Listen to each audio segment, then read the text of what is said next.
The 82-game preseason is in the books, and it's finally time for the real season. Don't miss out on any NBA playoff action at DraftKings Sportsbook, an official sports betting partner of the NBA. From the play-in tournament through the finals, DraftKings Sportsbook has you covered with same-game parlays, live betting, odds boosts, and much more. Download the DraftKings Sportsbook app, use code Shannon. New customers can bet $5 and get $200 in bonus bets instantly. That's the code Shannon, only on DraftKings. The crown is yours.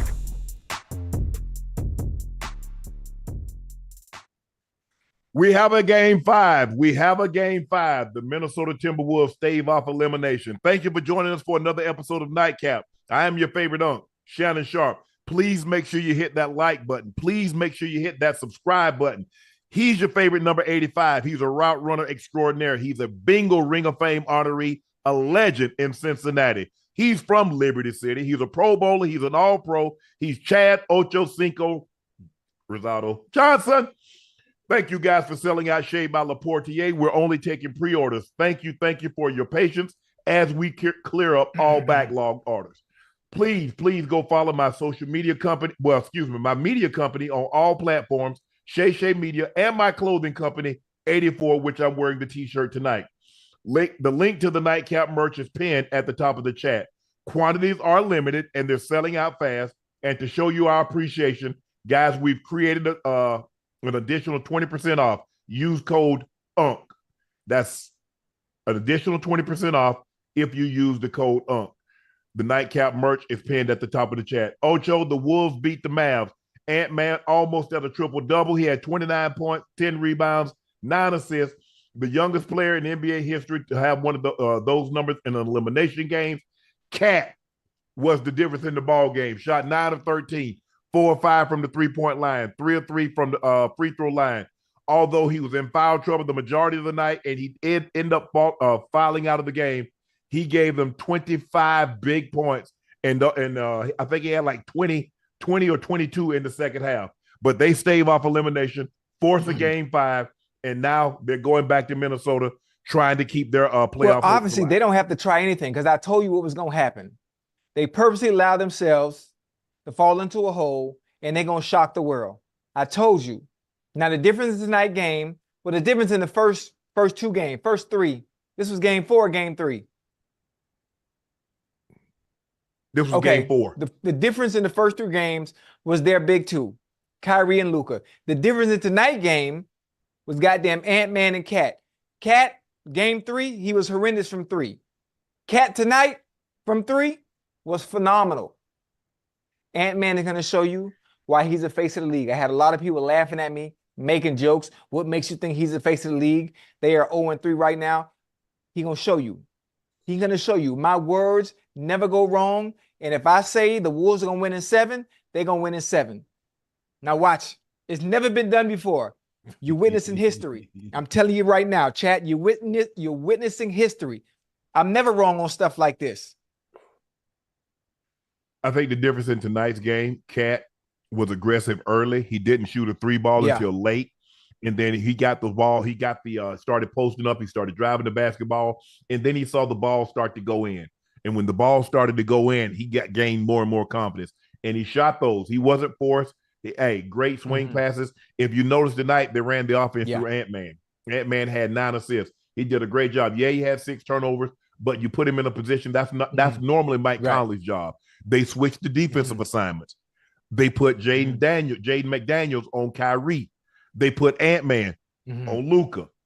That seemed to work. Now, what's going to be the counter? What is going to be Jason Kidd's counter to what he saw tonight? But yeah, the Minnesota won. They played better. They got great production from their big 2, and that's what you have to have. At some point in time, your big 2 is going to have to play the opposition's big 2. And tonight they did, and they went on the road and they won a ball game. One small issue. Ant-Man, I know you're going to see this at some point because y'all watch the show. When he puts the ball on the floor and he's able to drive from perimeter inside when he's mid-range, he keeps hesitating. He keeps hesitating after he's missed a shot. After he's missed a shot or 2, man, don't hesitate. Right. Man, keep on shooting, man. Pull the trigger every single time. Every single time. There are a few times where he beat his man off the perimeter He gets inside, Mm-hmm. mid-range shot, and instead of just taking it, just shooting it, he passing it back out and trying to facilitate. Man, shoot your shot, and it kind of looks like, even though I'm new to the game of basketball, it kind of looks like he's hesitant and is not trusting his shot in certain instances. He got to let that thing go, man. Just pull up. Whether he did overpass the ball a couple of times, he's a 15 to 10 feet away. Go ahead and take that shot. They trust you more than anybody else. So shoot the shot. If you make or miss, they'll live with that because you played well thus far. But I like the adjustment that they made. They put the ball in Ant-Man's hand. They let him bro, we need you to be aggressive. We need you to also open things up because they're going to have to come to double team. Yeah. And so now, if you're going to double team him, now you're going to get Cat with some easy baskets. Now you get Jaden McDaniels making some easy baskets. And so that's what you do. You make the offense a lot easier for everyone else when Ant-Man is aggressive because they have to scramble to try to send two people at him and somebody's going to be wide open. I thought Mike Conley was aggressive early also. He did a great job in the first half of getting going. He got going early. Ant-Man was extremely aggressive. He had 14 in the first quarter. In the first quarter. Yeah. And then he got it going in the fourth quarter. Give those guys credit, Ocho. They found a way to win the game when no one really gave them a chance outside of that locker room. I'm sure some of their fans like, hey, we're going to win this thing. But Dallas didn't play well. They didn't play. They seemed like they was lagging the whole night, like Minnesota's just going to lay down. Nobody wants to get swept. Yeah. You see how hard Indiana played last night? Did. Nobody wants to get swept. Luka scared me again, Unc, man. Like, yes, baby. I love you too, baby. Listen, Luka scared me again tonight, man. He scared me again tonight. Obviously, the pump fake, drawing Cat in, forcing Cat to foul out, then tying it. Like, come on, man. What we doing? And then I just talked about Rudy saying, why was Rudy Gobert in the game in game 3 in that situation allowed Luka to hit that shot? And I said, well, it should have been Cat. Now it was Cat, and the same thing happened again. Mm-hmm. Well, because first of all, you don't want to give him a clean look at the basket. And so Luka knows that. So once he picks up his dribble and he hadn't shot the ball, he knows Rudy's going to try to jump. So once he pump fakes him, Rudy's up in there. Cat was up in the air. And so once he pump fakes him, he knows I got you daddy right now. You at my mercy. Because physics won't allow you to jump and then turn your body so you miss him. But I think we need to give Minnesota a lot of credit. They did a great job on the glass. They out-rebounded, although it was only by 2. But I thought Cat was the difference in the ball game. Yes, Ant-Man was extremely aggressive. 29, what do you have? 28 points. No, he had 29 points, 10 rebounds, 9 assists. But Cat only played 30 minutes, and he was plus 15 and plus minus, 25 points, 5 rebounds, 1 assist. I thought he did a great job of helping Ant tonight because they needed him. They needed Cat. He could not have given them a performance like he's given them in the first 3 games, where he's shooting 5 of 18. They'd have been home. No matter how good. No matter how good Ant played, and Ant played exceptional tonight, if Cat doesn't give you that, you're going home. Right. You are pretty late tonight, lady. Say hi. Why you quiet? Say hi. Say what's up, Unc. Say what's up, Unc. Say what's up. I ain't got nothing to say. Also, Lively. Chocolate. I thought this would be a close game. I did think Dallas would eke it out. Yeah. But Lively is a different animal. He's more active around the basket than Gafford. And Gafford played well tonight. Yeah. But to be able to rotate those big bodies, they tried to go with Dwight Powell. Luka looked at the bench twice. Like, get him out of here. He fumbled the ball one time. He didn't fit the correct screen. Right. And so Luka looked at the bench for the second time. They took his ass out the game, and he didn't see any more action. Another thing, Ocho, Kleber just got back. He had an AC joint sprain. If he's not going to shoot the ball, he's no good to him. Right. His ability, he's a stretch. So if he can't make shots, why is he on the court? Because they're not going to guard him. Right. And he said that, it's still cumbersome. It hurts to shoot the ball. Yeah. Well, if you're not going to shoot the ball, they're playing 5-on-4. Basically. Because you're not good enough in any other area. You're not a good defender. You're not a great rebounder. You're not a great facilitator. So you don't add anything else to the equation other than your ability to stretch the floor. Right. And if you're not going to stretch the floor by shooting the basketball, what good are your services? Yeah, you're just a liability at that point. Yeah. So Minnesota stave off elimination. They send it back to Minnesota with a 105-100 victory over the Dallas Mavericks. Ant-Man, 29 points, 10 rebounds, 9 assists. Mike Conley had 14 points on 3 or 4 free throws, 1 or 4 from the free throw 3-point line. Cat, 25 big points, 3 or 3 from the free throw line, 4 or 5 from the 3. They got 13 points and 10 rebounds from Rudy Gobert. They got 10 points from Jaden McDaniels. Nikhil Alexander had 6 points. Naz Reid had 6, and Kyle Anderson had 2. And never forget, like I said, chat, stay with me now. Wolves in 7. We are witnessing history, and it will be made. I don't know about that, Ocho. All right. All right, Ocho, it's time for our first segment of the night, and it's called a News Cap. News Cap. Go, baby. Go, baby. Go, baby. Go, The baby. Celtics sweep the Pacers en route to the final. The Celtics are where they're supposed to be. They were 14 games above and 6.7 better than any other team in the Eastern Conference. And, you know, when you got JT, first team All-NBA, Jaylen Brown, who was the Larry Bird recipient, which means he was the Eastern Conference Finals MVP. Yeah. Now they're heading to the finals, having lost 2 games through the first 3 rounds, the fewest of any finalists in the last 7 years. As we mentioned, Jaylen Brown averaged 29 points a game on 52% shooting, 5 rebounds, 3 assists. He made the biggest shot of the series when he hit a game-tying 3 in game 1. Yeah. Who knows how the series would have changed, how it would have turned out. Feel they definitely would have been playing a game 5 at the bare minimum. But he's the finals, the Eastern Conference Finals MVP. The last couple of games, JT really picked up his scoring, but it was Derek White again, making a big 3 in the corner that puts him up by 3. And the thing is, Ocho, if you watch this game last night, the Pacers are in position. Yeah. But the inexperience shows its head again. Turnovers. Yeah. On top of those turnovers, the Celtics got points off of those turnovers as well. Yep. I think the funny thing, but the Pacers fought. Very, very, very, very, very well, and trying to do all they can to make sure it wasn't a sweep. But obviously, without Halliburton, it was already a tall task if he was playing. But without him playing, it was almost impossible. But they did play well. I don't want to get his name the wrong way. Nembhard.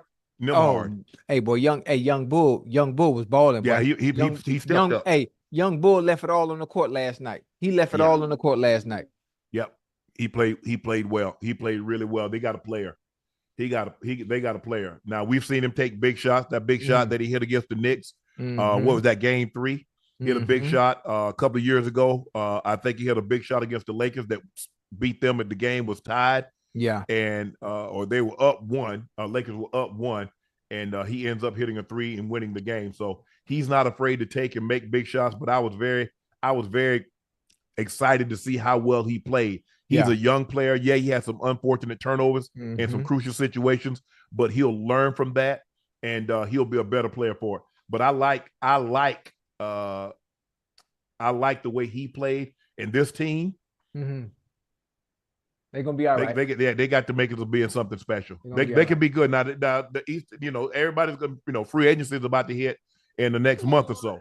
And the next thing, hey, we can lure somebody in free agency. I'm sure the Sixers are saying, hey, we can lure somebody in free agency.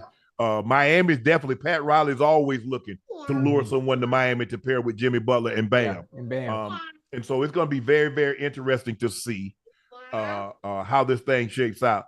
But congratulations to the Indiana Pacers. They did. They put up a valiant effort, but the Celtics were just too good down the stretch in the clutch situations. And that's what I wanted to see, because far too many times in the regular season, we've seen them lose games like they won games 1, 3, and 4. So give those guys credit. They're moving on to their 23rd NBA Finals, trying to break the tie. They have both the Lakers and the Celtics have 17 championships apiece. Now it's the quest for 18. And this is the year for Jason Tatum, huh? He got to do it this year, huh? So is the championship a bust? No. It's always. That's the Celtics. I mean, certain teams, that's LeBron, that's Steph, that's KD. Right. Championship or bust. I mean, what are you playing for? I mean, you got all the accolades. You've won MVPs, you won finals, you won scoring titles, you've been all NBA, you've been the All-Star game. So what are you playing for now? Championship. That's it. Jason Tatum, you a 3-time first team all NBA selection. You've been an All-Star. You going to the Olympics. Mm-hmm. What are you playing for now if it's not championships? So yes, absolutely. It's championship or bust. Yeah. Go. Mommy wants you. Gordon Hayward's wife had a lot to say on IG today. Yeah. Robin Hayward said, why trade for someone and not play them? Missed it by not integrating him. Since I have time today, before the trade, Gordon told Sam he didn't think the trade made sense. So how can he miss when a player told you? Again, hi, Brody. Not sure if you know this, but you need a ball in order to shoot. Hey. I like that. I like that. The wife coming to the defense of the player. And obviously, you do need the ball to shoot. I know Gordon Hayward a little bit, not personally. Obviously, the few games that I have watched before I started doing Nightcap, and I've seen him play. If I'm not mistaken, he's a good perimeter shooter. He's good from three, if I'm not mistaken. I've seen him when he was with the Hornets, right? He was with the Hornets at one point. Yeah. Yeah, decent player. So I'm not sure how it's come to this point where he's not efficient or effective. And if he was traded on the team, they traded for him for a reason. So why wasn't he used in the right way? The man said, I made a mistake. You ever made a mistake? You ever bought something and say, man, I shouldn't have bought that? Yeah, but that's not nice to say, especially as the GM when you're in that position. Listen to me, a position of power, and there are certain things that you're supposed to keep in house. You don't publicly. You said you want. Now, see, when I say that about players, you get upset with me. When coaches say certain things about players, you get upset. Why you getting upset if they telling the truth? You say telling the truth set you free. Yeah, I mean, telling the truth will set you free, but is it right for a person in his position to say something like that about a player? Because, other players see stuff like that and be like, you know what? Hell no, I don't want to go play for him. If that's how they feel about you. Ocho, he didn't say he was a bad player. He said, based on he said, listen, what happened? He said, we were a different team than when we got him because guys started to play better. If guys starting to play better, what am I going to do? So I'm going to take him out, or I'm going to take Jalen Williams out, or I'm going to take Chet out, or I'm going to take Lou Dort out. Let's be real. Gordon Hayward hadn't been the same since he broke that leg in Boston. Let's be all the way real. Yeah, he had great seasons in Utah. But bro, it's been a long time since Utah. We got to stop this notion. And Sam Presti said, look, we made a mistake. I missed on that one. He can't be perfect. I mean, he traded for Shea. He drafted Jalen Williams. He drafted Chet. I mean, every other thing that he's done. He got what he could out of the Russ trade. He brought Chris Paul in, traded him, got some more compensation. I think he's done a great job. All he's saying, he's not saying Gordon Hayward is a bad player. He said, I missed because coming here, we got better and there was no room for him to play. I don't like that. There's always room. There's always a room for a player of his caliber that has done some of the things that he's not that player anymore, Ocho. How do we know he's not that player if he hasn't been afforded the opportunity to show you? Why Charlotte trade him then if he's that player? Huh? Why Charlotte trade him if he's that player? Why Boston trade him if he's that player? Well, Charlotte was dumping. Charlotte was dumping at that time and rebuilding, if I'm not mistaken, right? Rebuilding what? Their house already. My point exactly. Already down. Think about it. Remember, he was there, wasn't he? Hold on. Wasn't he there with Jaylen Brown and Jason Tatum and Big Al? Yeah. How'd that work out for him? So why is he not in Boston? I'm not sure. You are sure. Listen, the game of basketball is different. And it's all about what have you done for me lately. Unless you're a super, super duper star, then you really ain't going nowhere unless you force your hand and you want out. Ocho. Yeah. It's like D Rose. And D Rose wasn't the same player after he tore his knee. Gordon Hayward was not the same player after he broke his leg. He just wasn't. Yeah. He wasn't. Nobody in the chat. Even the staunchest Gordon Hayward fan will tell you he's not the same player. Not even close. He's a shell of himself. And could he have been the seventh guy? But that's not what he's making it seem like. He should have been the sixth man or in the starting rotation. Bro, that's not you anymore. That's tough. How's it tough? That's tough because I'm sitting here thinking about the players. I'm not saying he's Adrian Peterson, but Adrian Peterson tore his ACL and came back and was still that boy. Yeah, but I'm thinking about all the other players that have been injured. So let me ask you a question. Kevin Durant tore his Achilles, came back and was still that boy. Tell me, Mr. Gordon broke his leg and came back, and all of a sudden he's not the same. Wasn't even close. Yeah. Wasn't even close. Let me ask you a question. When Derrick Rose tore his knee, was he ever that same player? Hey, listen, Derrick Rose was special. I'm just asking you, was he the same player? We know he was special. He's the youngest MVP in NBA history. Yeah. So we know he's special. Was he the same? It took away some of his skill and ability and the explosion that he did have. Yes. So what about Gordon Hayward? What did Gordon Hayward average in Utah? He was like a 20-point scorer. He made the All-Star team. Yeah. Me personally, I thought he was overvalued from the jump. That's just me personally. Watching the game, right? Watching him play, I thought he was overvalued. Okay, the Celtics thought it would be a great acquisition. Okay, fine. I ain't got no problem with that. But his last couple of years in Utah. What did he average? He was like a 20 and 6 guy. 22.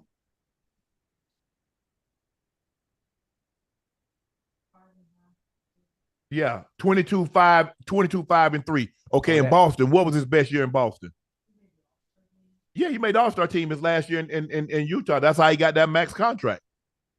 He probably should have stayed there. But okay, he wanted to win. He didn't think he could win in Utah. I got no problem with that. I commend the guy for giving up that 5th year and going to Boston because he thought they had a better chance of winning. He broke his leg like the first game of the season.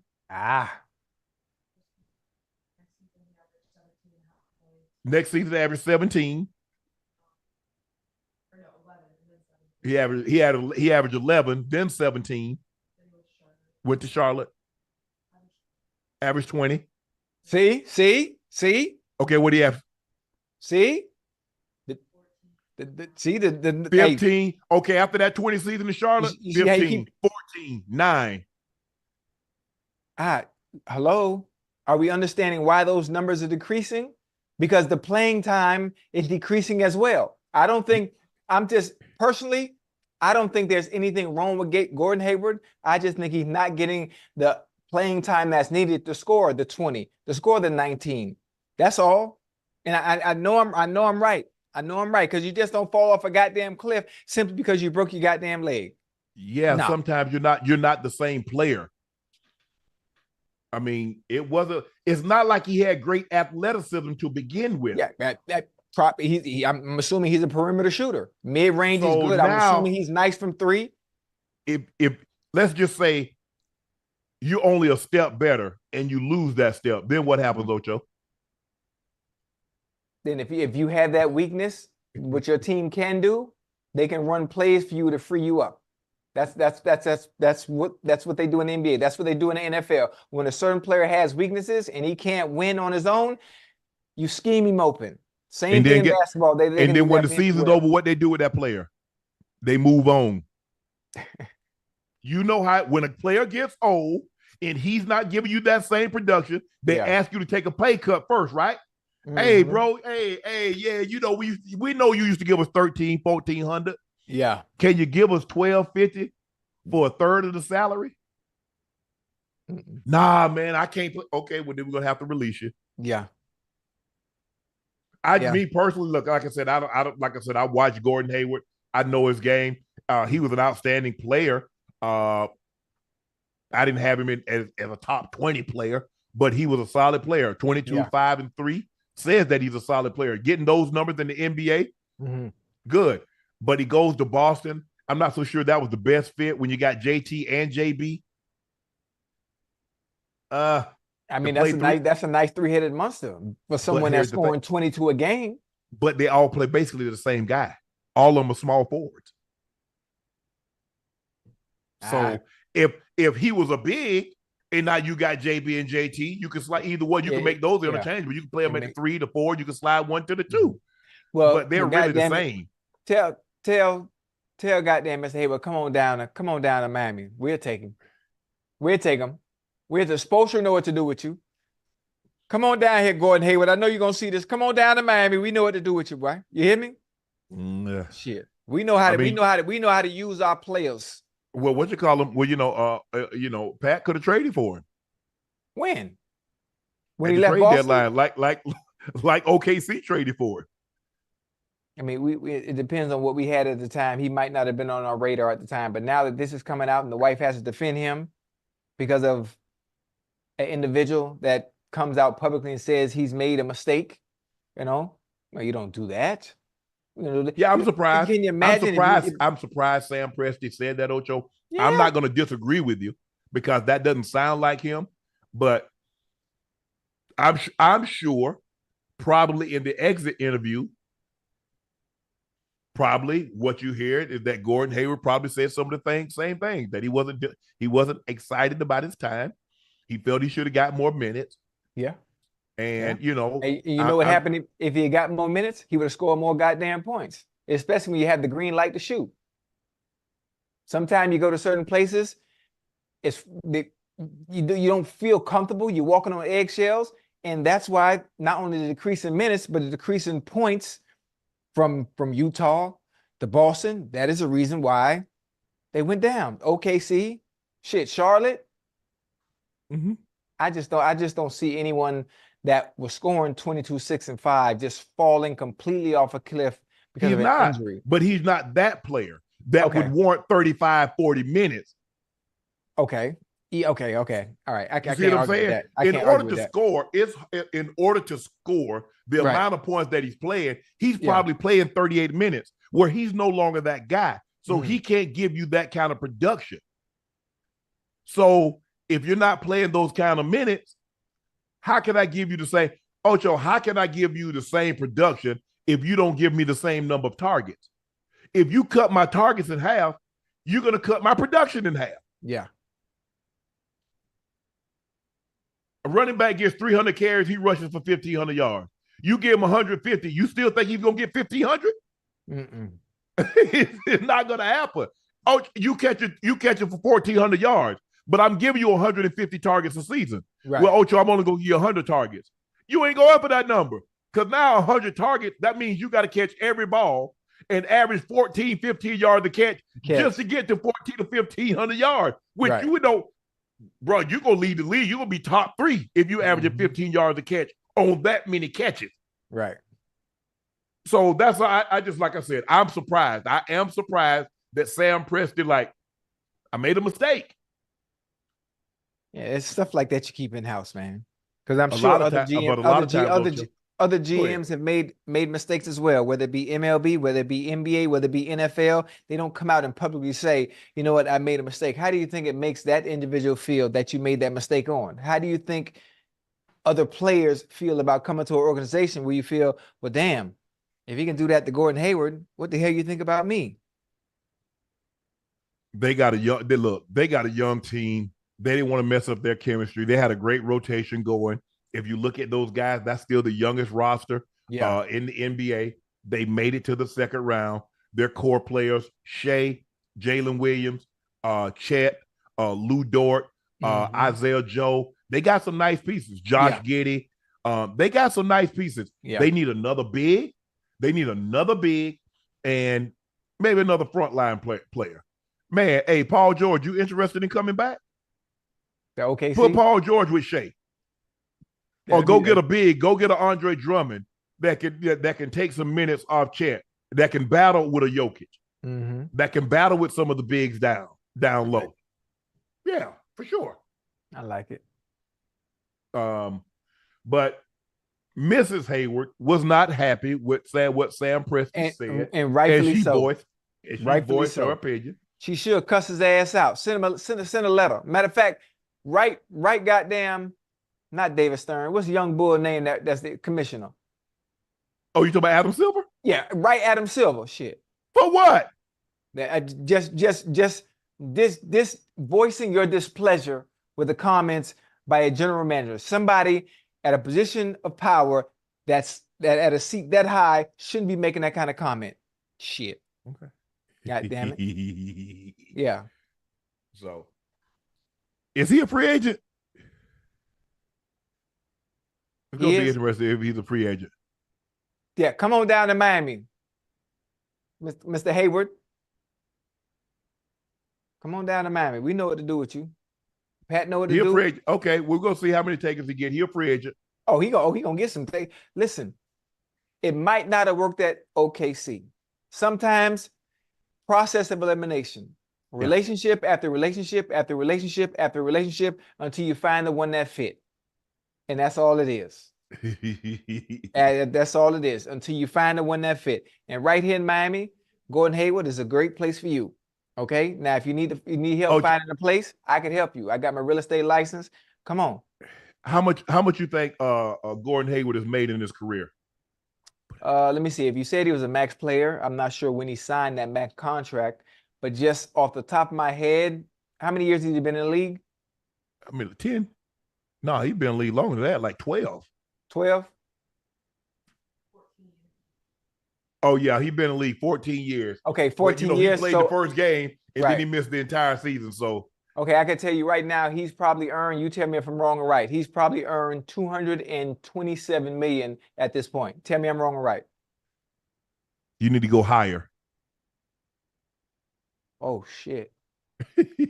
Wait, 283? A little lower. Okay, 270. 270. Okay. God. 270. Dang. Hey, man, I need to.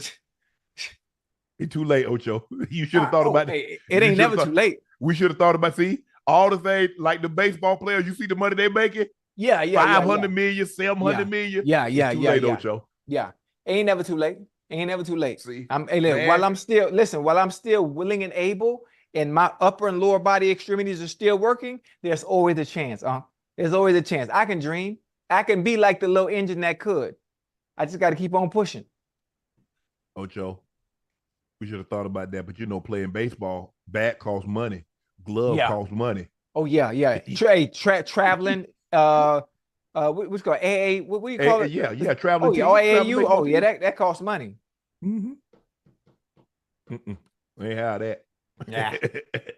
And plus that gratification, man, ain't nobody. Them honeys ain't coming out there sitting in no hot sun. They go be at the football game or the basketball game. Yeah.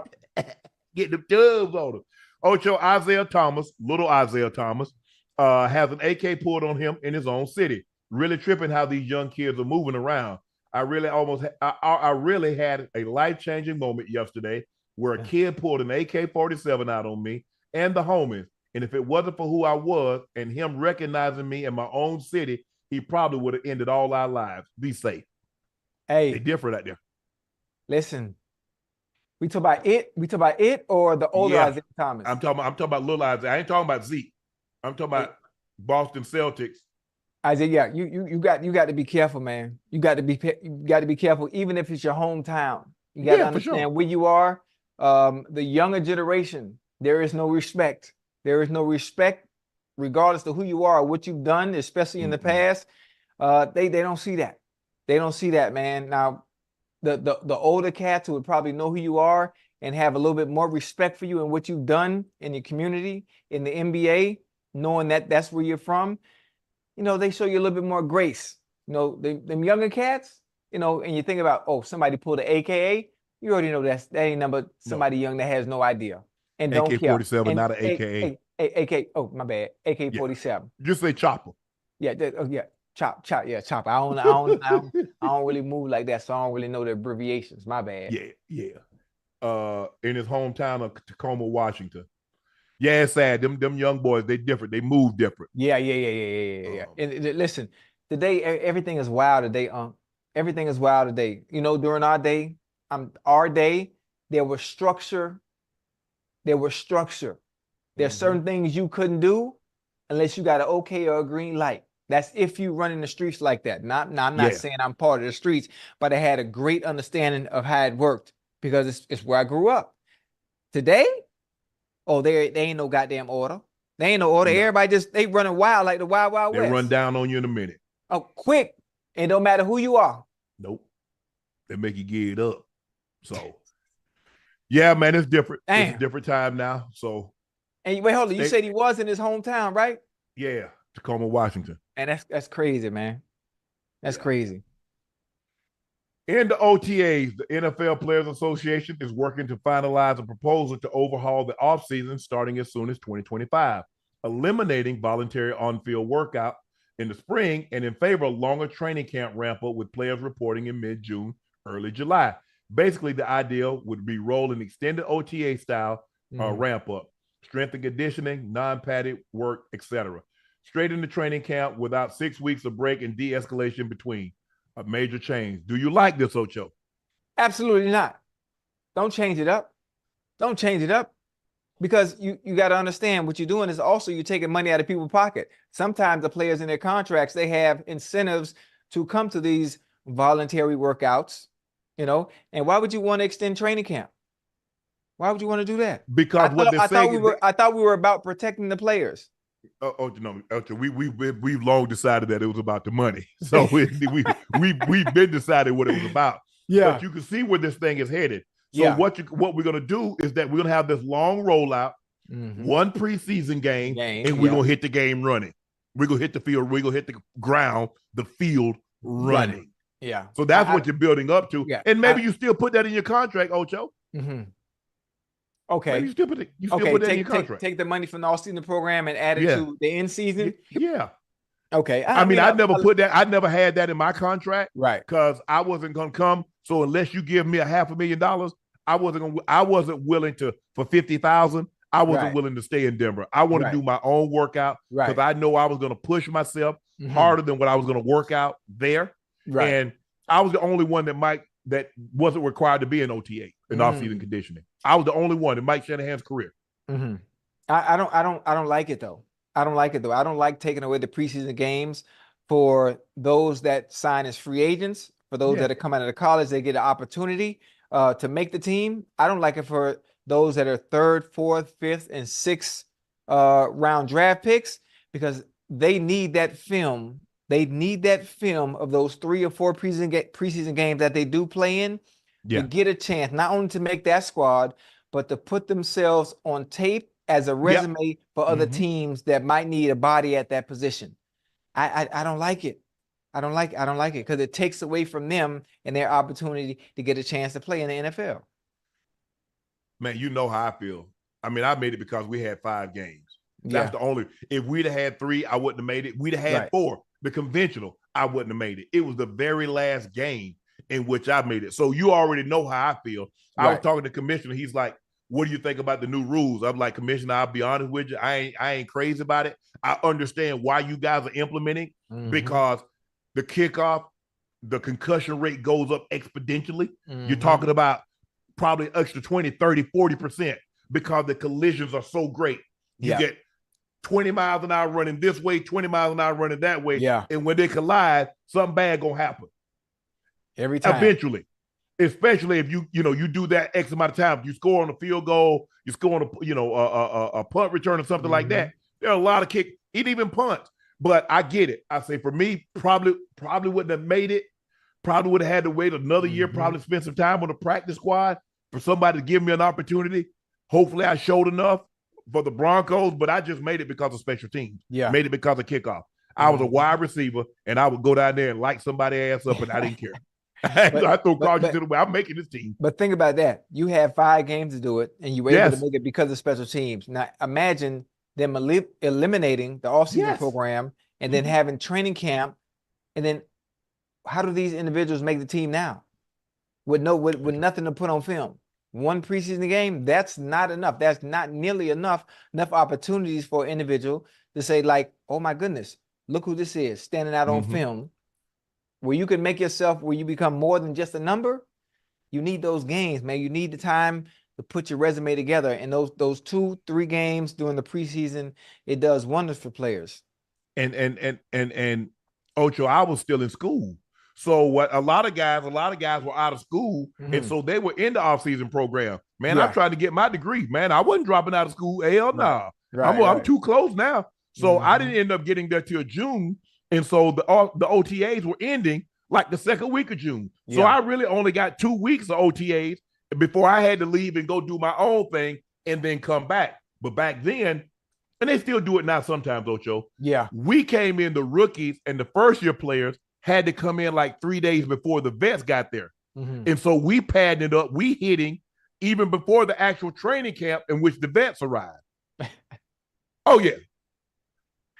I don't know how they do it now, but I do see sometimes rookies report on this day and the vets report on a later day. But we putting pads on. We doing 9-on-7. We doing everything that we're going to do in training. Oh, yes. Oh, yes. Oh, yeah. Pads. 9-on-7. 1-on-1. The most we put on was shells. Remember the little shells? The little shells we had? That was Man, ain't nobody had them things back then. See, back then. Had shells? No, hell no. You have spider pads. You know the spider pads that you put on up under your shoulder pads? The shock. Yeah. They had those, but we didn't have shells like you. Ocho, we had pads on Wednesday, Thursday, and we had pads on Friday with shorts. There wasn't no shells. What the hell are you talking about? Oh, no. Come on now. I'm telling you. They ran y'all in the ground, man. Yes. Oh, when I tell people don't understand. Bro, 9-on-7 was really putting people down. 7-on-7. 7-on-7 was a third up. You ain't just catching no balls and say, oh, let him catch it. Right. And they pushed this. Oh, man, please. It was a different time back then. Now, probably like the 49ers were the only team that the West Coast system, and you see how they do, a lot of teams do it now. They were the only one doing that. And then as that tree started splintering, you got Mike Holmgren leaving. You got Steve Murray. You got other guys leaving. They brought and implemented that system. Okay. Yeah, because Mike Holmgren took a lot of those guys with him to Green Bay. He took Andy Reid. He took John Gruden. Who took Steve Mariucci. And so as those guys started getting head coaching jobs, they started implementing that West Coast system where you're only hitting about 10 times a week, and that's normally on Thursday. Everything else is in shells. Right. Because you're practicing speed, not so much hitting. But back 90 to 92? You kidding me? Boy, they got butter from a duck back then. Yes, sir. Yes, indeed.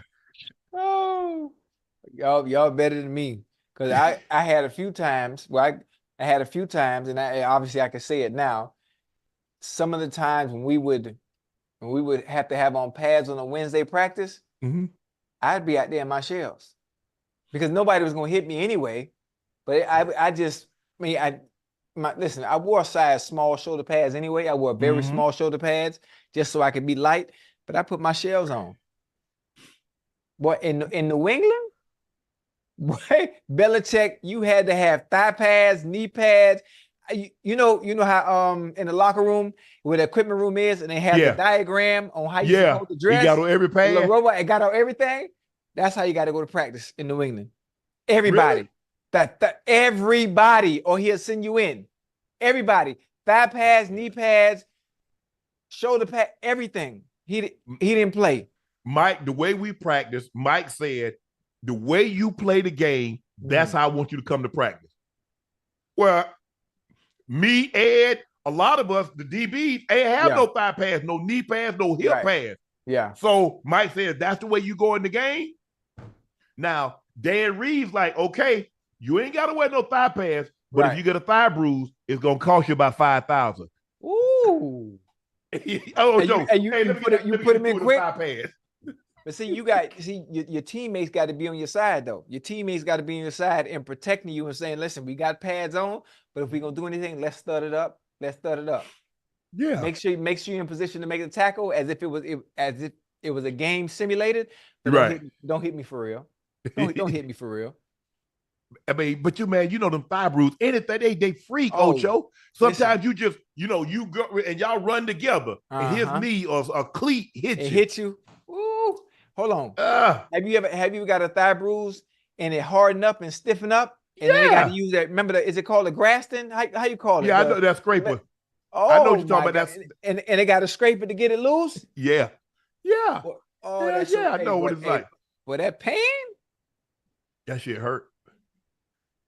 Man, I, hey, I forgot the name of it. it was different. Yeah. I'm glad they changed it because bad. But just think, Ocho, that's how like in the 60s and the 70s, everybody was practicing like that. Uh-huh. All the practices Right. was Wednesday, Thursday, putting you on the ground. Friday, you had on shoulder pads and helmets.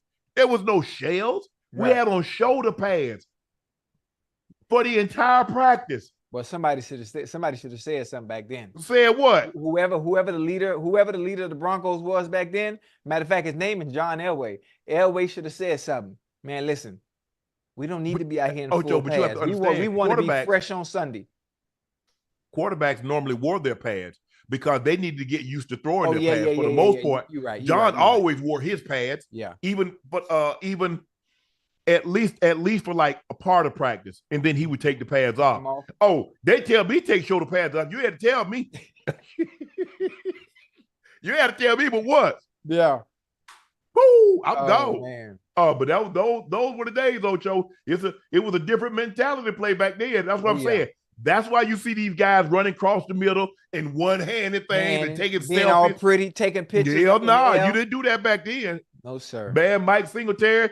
Oh, those guys. Oh, go across the middle. You ain't go across there but once. Bet you wouldn't come back. And you're gonna think about it twice if you do gotta go. What?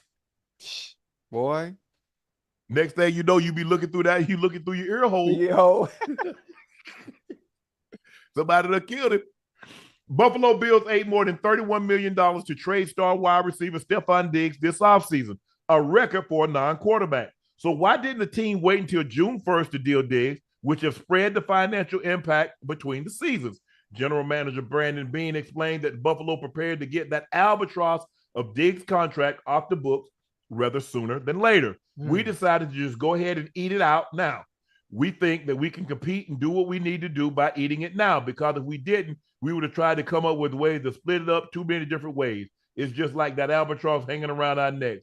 What's 25 look like? What's 26 look like? Hey, listen, that's one thing about business. They're always looking ahead. They're always looking ahead. So obviously they want to get themselves out of that contract, but that's fine. That's fine. With now Gabe Davis going, Stephon Diggs going, we have a media darling in Keon Coleman that's there. But now, can Josh Allen do what Patrick Mahomes did once they got rid of Tyreek? And Tyreek came down to the Dolphins. We're going to see how great and how good Josh Allen is. Well, the fact that he does have Keon Coleman, I'm not sure who the second receiver will be there. I know Keon Coleman probably going to be the number one.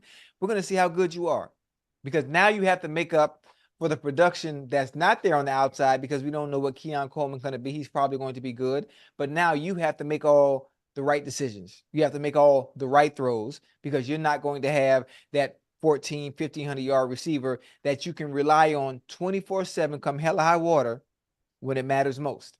Now, I know he's had some drops, in the playoffs or whatnot, but again, still, he is a very, very, very good, to me, top 5 receiver in this NFL still to this day. I think the thing was gonna, a lot of people saying, well, Josh Allen didn't take that step until he got Stephon Diggs.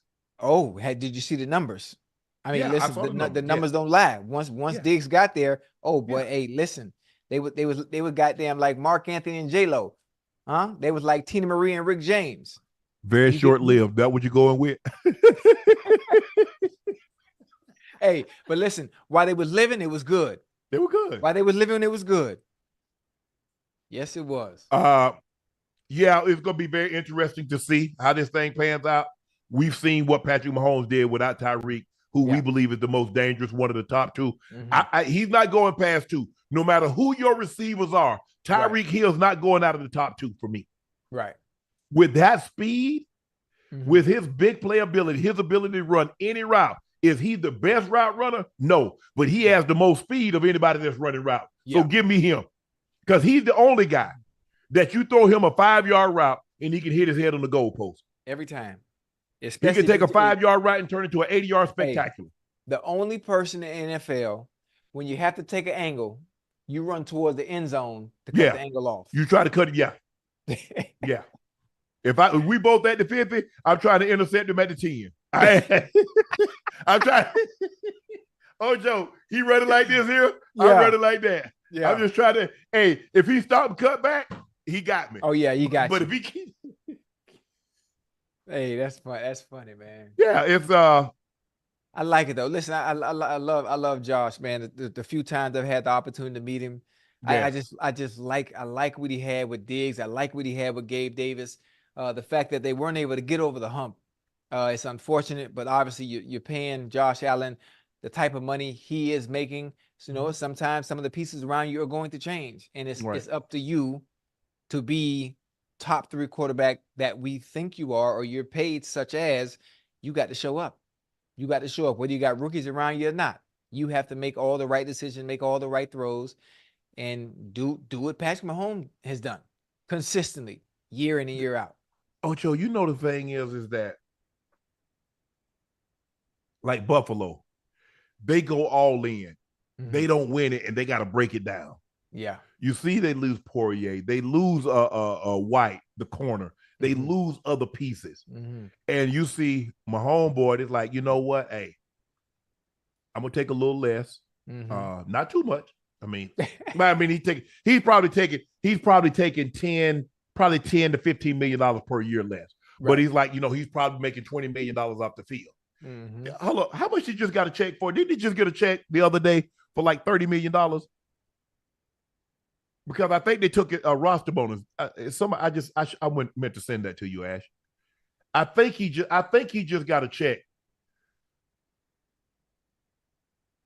because his 2025 salary is already guaranteed because he's on the roster. So they guarantee what is 25. So how much did he get that check they just sent him for like a month ago? But him being on the roster in 2024 guarantees his 2025 salary. Right. So to keep that, so they're like, hey, man, check this out. This is what we're going to do. We're going to come give you that in the signing bonus. Okay. Yeah. I'll take my $40 million. Y'all go ahead and give me 39 of it right now. Make it a little easier. You know, no problem. Yeah. But it's on Josh now. It's on Josh. It's very unfortunate because they finally they're like, we want Patrick Mahomes in our building in the playoffs. The last 2 times we had to go there and it didn't end up well for us. Even Baltimore, we want him in our building. He a different cat now. Yeah. He a different cat. Yeah. He a different cat come playoff time. What you did to him in the regular season ain't gonna have no bearing on whether it's gonna happen in postseason. And so it's if you find it, let me know, Ash. Confidence isn't an issue for Steelers cornerback Joey Porter Jr. He entered the starting lineup week 7 and never lost his spot. Porter says, I'm always going to pick me over anybody else when asked who's the best cornerback in the league. There are a lot of good DBs in this league. Nobody was doing what I was doing against wide receiver ones this entire year, locking them down. I don't care if I mention in there or not because they're going to hear my name eventually. In 17 games, 11 start, the 2023 second-round pick had 43 tackles, 1 for a loss, 1 interception, 10 passes defense. He finished 5th in Defensive Rookie of the Year. Sauce Gardner, Pat Surtain, Jair Alexander, Denzel Ward. I like it. If you're going to talk, if you're going to talk, you got to walk it. Ask your pops, Joey Porter, ask your pops how we used to go at it now. Oh, yeah, one of the greatest trash talkers of all time. And Joey Porter, much respect to him. But I like this. I like this. For sure. You both have confidence in yourself. Put the league on notice. This is what you got to do. Come out, create you some bulletin board material. Now what you got to do, even though you're a Steeler, I love you to death. You got to follow in the footsteps of some of the greatest that have come through there. Now, if you're gonna talk it like that, now you got to come and show up. Like somebody that I know that also were. Hey, Joey Porter Jr. wear 24, don't he? I think so. Yeah. Oh, there's a great 24 that gave me hell for a decade straight. And Ike Taylor. A great one. So again, if you're gonna talk, baby, all you got to do is walk it. All you got to do is walk it. I like it, and you got to have that confidence. You have to. Most of the time, most of the people don't say it. Most of the people don't let it be known publicly because once you let it be known publicly, now you have a target on your back. Now they're gonna come at you. Now they're gonna throw at you. Listen, they're gonna do that anyway. They're gonna do that anyway. But even more so now that you're coming out saying you feeling like you one of the best at what you do, you just got to go do it, man. You wearing that number 24 anyway. If you're anything, if you're gonna be anything like Ike Taylor, boy, you on the right path, and that's with all due respect. Oh, so what they did, Ocho, is that his the 2024 March 24th, they restructured. They gave him $27 million in salary, was converted into a signing bonus. Right, and right. his base salary is only $8.6 million. Yeah, so that was to free up some. That's to free up some cap space. Yeah, for sure. That's a little game they always play. You see the game how they play when they want to create space. They know what to do. There's never an issue with money and paying players because there's always a way to manipulate the numbers and create space for who you want to. So I'm trying to understand. I'm trying to understand what they're waiting on with Dak. I'm trying to understand what they're waiting on with Tua. I'm trying to understand what are we Jordan Love. What are we waiting on with Love? What are we waiting on as far as Chase and T. Higgins is concerned? Now they have to see how the books are going to look. We can't pay them both, Ocho. Yeah, you can't pay them both. Unless now if Higgins willing to take like 22, 24 million, because Chase gonna want 30. He hadn't signed that franchise tag yet either. Now, at what point do we say, or T for that matter, does T say, you know what, I'm gonna bet on myself this year, and God forbid he's able to play a season injury free? Yeah. And he hit the market? Boy, he finna. You know they can put the tag on him again, right? Now that's disrespectful. Don't do no. I don't know what you say. I don't know what you talking about. Listen, hey, don't do nothing like that. Now, if I'm willing to bet on myself and I'm willing to stay and play on the tag at 21, now you need to let me walk. Don't I ain't gonna be able to do that. The Chiefs organization, I salute them for what they did with L'Jarius Sneed, understanding his value and allowing him to go get what he deserved. Whoa. Rail say, if I give you 10 good years, you should be able to let me walk with all my money. Yeah. Ooh. Oh, yeah. Oh, you. No. Rail said, if I give you 10 great years, you should let me walk with all my money. Did you hear me? Did you hear what you just said? Yeah. Rail gave me 10 great years. Okay. And she should be able to walk with all her money. But if you walk with all your money, them 10 years of the lifestyle that you provided for me, see, okay, to be able to live. So I'm leaving with something. So that's what they said. I'm leaving here with something.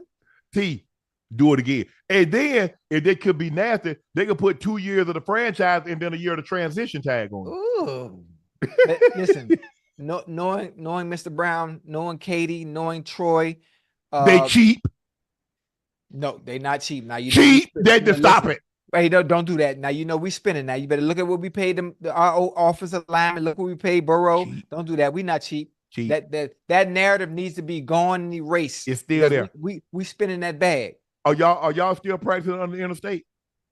No, we have a bubble. Do y'all practice outside under the interstate? Yes. We have a bubble now. We have. So y'all don't practice outside no more. No. Well, when the sun is out, but when it's snowing or it's raining, we have an indoor. When the sun is out, where do you guys practice? Can I park my car on the overpass and watch the Bengals practice? Yes or no? No. Yes, I can. That's a ticket. That's a ticket. No, you can't. That's a ticket. Ocho, can I park my car on the overpass and watch? I just want to know, yes or no. I've never seen that happen before. Ocho, I did because I did it. You did? Yeah. Who you was spying on? I was spying on nobody. Oh, okay. I just happened to be watching. You know, it got me a nice view. Well, it's funny. It's listen. Y'all just started getting pizzas on Friday. Pizza? We don't eat pizza there. What y'all eat? Gold Friday. Gold Star chili. You know what? We eat funnel cake island. Yeah, we got funnel cakes. Ugh. Yeah, funnel. Now you don't eat funnel cakes. Mm-mm. But listen, anybody in the chat that's in Cincinnati, I'm gonna tell you about Funnel Cake Island. Now I've got the street it's on. My homeboy own it. Y'all got to check it out. Funnel Cake Island, really good. Really good. If you ever in Cincinnati, you gotta go try it. Look, I got a Mikey on my team. Her name is Ash. So anytime we go somewhere, we don't know what it is. We just slide in the Ash. Ash is our official Mikey. She gonna try it? Ash don't like funnel cake. I know it's bad. What? Hold on. Ash is our official Mikey. Wait, she don't like funnel cakes for real? Nah, and Ash likes everything. Or she at least try it. That's one thing about Ash. She's like, don't knock it till you try it. I was like, nah, I'm gonna knock it. I'm gonna knock it over if you put it in front of me. So that's the thing. I'm assuming she's had a bad experience. So she went somewhere where the funnel cakes weren't good. Now, if you ever in Cincinnati for whatever reason. At the fair? The fair funnel cakes. Oh, that's trash. Man, that's supposed to be the best kind of funnel cake. No. Listen, they don't make no funnel cakes like Young Bull out there in Cincinnati make these funnel cakes. I'm telling you, man. All type of toppings, all type of just crazy strawberry Oreo, like all type of crazy stuff. Listen to me. Funnel Cake Island in Cincinnati. I can't remember what street it's on, but it's in the same plaza as a restaurant called Hooks. Now that's all I knew. I don't know the cross streets, but if you're from Cincinnati in here and you're in the chat, you know exactly what I'm talking about. But hey, tell Ash, you got to try this funnel cake. And if I'm wrong, if I'm lying, I'm flying. I guarantee you. We need to go to the Texas State Fair. Texas. I know. I've had it at a fair. Yeah, I've eaten it at a fair, but not the Texas State Fair, where they fry Oreos, Snickers, butter. They fry everything. What you know about elephant ears? You know about elephant ears? The flower or the plant? Or no, not a real elephant ear. I'm talking about at the Dade County. No, there's a flower. There's a plant called elephant ears. No, I'm talking about like it's like similar to a funnel cake a little bit, but it's made a little different. At the Dade County Youth Fair, all I care about is going to get that corn in the cob. I care about the shish kebab. I care about elephant ears. I don't like shish kebabs. No, I don't. Oh, come on. What you doing? What you talking about? Because I don't like them peppers and I don't like that. I just want just go. I don't like it. No. Mm-mm. Oh, listen, you missing out on the finer things in life, man. If you don't like shish kebabs, come on now. Well, we gonna go to the Texas State Fair. When is that? It's during the October. It's like Oklahoma, Texas, right? That's the Oklahoma, Texas game. We need to go. Okay. And eat. Yeah, I'm going. Man, I'm gonna take me some Maalox or some Pepto or something because I know my stomach gonna be. Woo. Yeah, I'm ready. I got some cowboy boots too. I ain't had a chance to wear too. Yeah. Nah, you ain't got no cowboy. How the hell you got cowboy boots in Florida? Hello? I'm a bull rider. You forgot? I still practice. I ride horses on the weekend out here. Bull-ish. Tell her. No, come on now. You know I ride horses. I know you've seen the many clips of me riding horses, going fast as hell, doing tricks and doing all that crazy stuff. No, I didn't see that.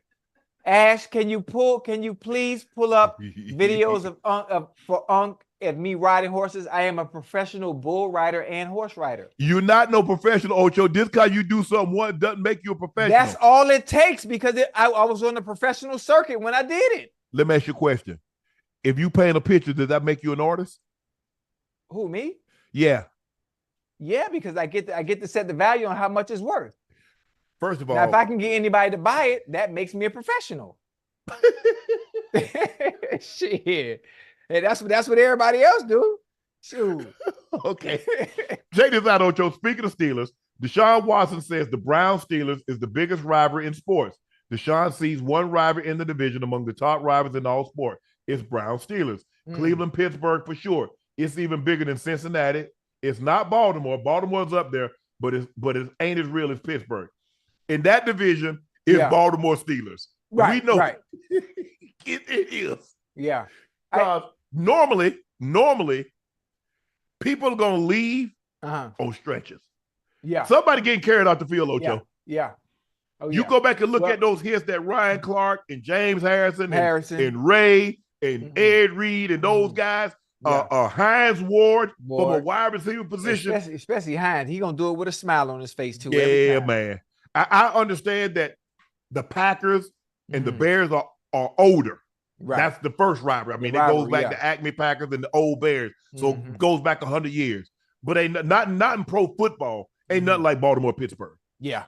Yeah. I've been a part of it. I've been a part of the Raiders, the Raiders and the Broncos, but Baltimore and Pittsburgh. Yeah.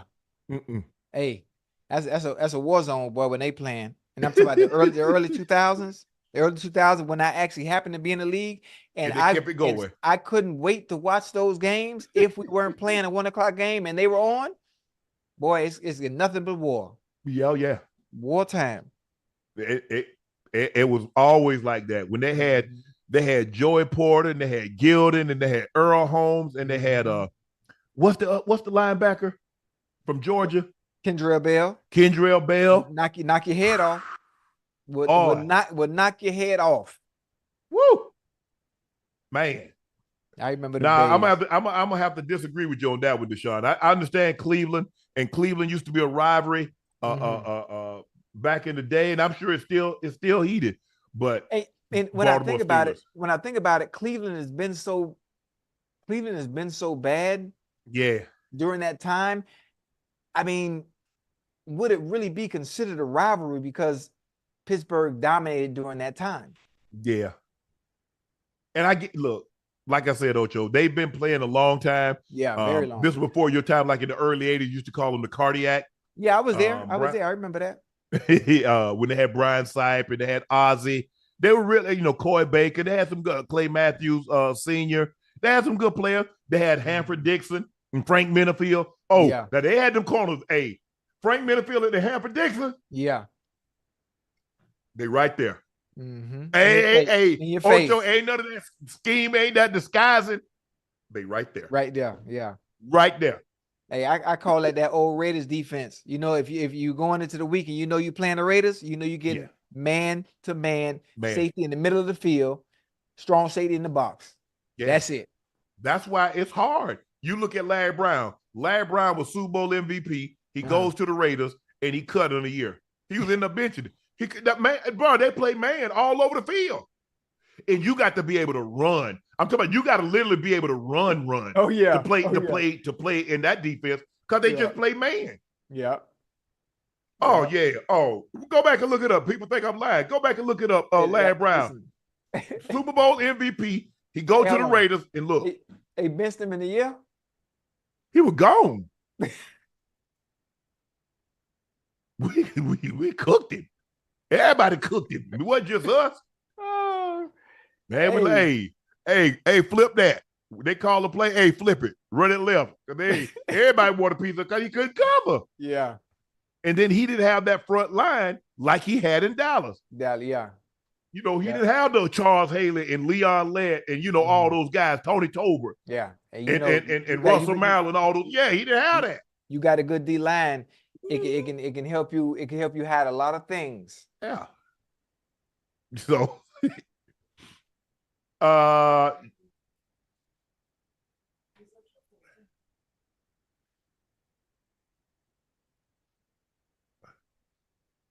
Ocho, that ain't no bull ride, man. That joke, as soon as they open the chute, I ain't never seen you jump so high. You ain't never jumped that high to catch a pass the way you jumped on that gate. Hold on.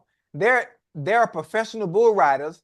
Let me finish. There are professional bull riders that have been doing this all their life. When the chute opens, they fall off in 1.5 seconds, just like I did. No, you know what that means? Do you know what that means? I can show you because I had to study him. I had to study him before I got on that bull. The fact that I was able to stay on there for 1.5 seconds says a lot. You ain't standing at a 1.5 nothing. That's what 1.5 nanoseconds. No, it was that's how it goes. They opened the chute. That bull, you didn't even let the bull spin, and you was off him. Because there's too much power. I didn't know how to gauge his power because I'd never been on a bull before. That wasn't just any bull. It's a professional bull. It's a professional bull. Hey, listen. I'm from Liberty City. I ain't never seen a bull. The only thing I've ever seen was a raccoon. Yeah. Well, you had a better chance of riding him than that bull. Hey, listen. I got on there though. I'm gonna give you credit. I'm gonna give you credit for getting on him. But you just what's that? Let's go, boy. Let's go, boy. He gonna get a thumbs up. Look Let's at go. Him. Get in there. Get up. You talking about what? Get up, boy. Get up. That's all right. That's all right. Why you laughing? Why you laughing? Hey, Ocho, you was geek. You like, yeah, like Oh, damn. I did step on his Hey, listen. I tell people about that experience all the time, man. There's no way to prepare for that. When I was getting ready, Ty Murray had me on the mechanical bull, and I was mastering the mechanical bull because I can squeeze my legs and I felt comfortable. I could feel comfortable. That bull's so wide. When I sat on the bull, I looked at Ty, and the first thing I said was, Ty, I can't close my legs. He said, yeah, I know. I tried to explain that to you. That's why you got to use your spurs. So I looked at him again. I'm in the chute talking now. I say, you don't think the spurs going to hurt him? He said, the spurs are for you to give you leverage to be able to hold on. I say, Ty, boy, this ain't finna work. But fuck it. I mean, that. Let's go. Unc, when that gate opened and that fat ass bull, that power, I never felt nothing like that up underneath me ever in life. So when the chute opened and the bull shot out, I couldn't hold on. Right. I wasn't used to it. Nah, because the thing is, Ocho, you have to study the bull to know his patterns. Yeah. Is he going to dive? Is he going to turn? Is he going to spin? So you have an opportunity. So you have to be able to shift your weight accordingly. Yeah. Because if you get too far forward, he's going to throw your ass off. If you get too far to the left or right, he's going to throw you off, or he going to buck you off the back. Yeah. Listen. I would do it again if the opportunity presented itself. I'd like to thank the PBR for allowing me to come and do it. But listen, that might be something I need to add to my hobbies. Hell that I like to do, and I need to keep on doing it because I think bull riding is something that I can get very, very good at, even at my age. No, you ain't gonna get good at that. I am. I tell you what. I stayed on for 1.5 seconds. No, that wasn't 1.5 seconds. Hey, Chad, do y'all think Ocho stayed on for 1.5 seconds? The clock do y'all said, actually think? The 1.5. The clock said I got bucked off at 1.5 seconds. Nah. You know, either way, on my resume it says professional bull rider. That's all. You don't say that. It you does. said it says professional bull rider. I'm going down in the books of history as the first black person from Liberty City to ride a professional bull. Hey, Only Ocho. one person. Yes, sir. Man, they opened that chute.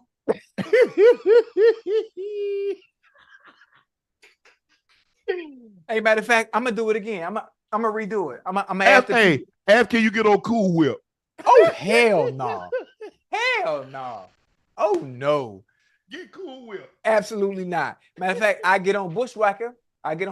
Since he retired. Hey, no, that don't mean he can't still do what he do. He could do that to you. Now he might not do that to the professionals. Hey, but yeah, he got you. Hey, there was some good. That was a great. Man, people don't realize that was a great experience. I don't think people understand how big they are.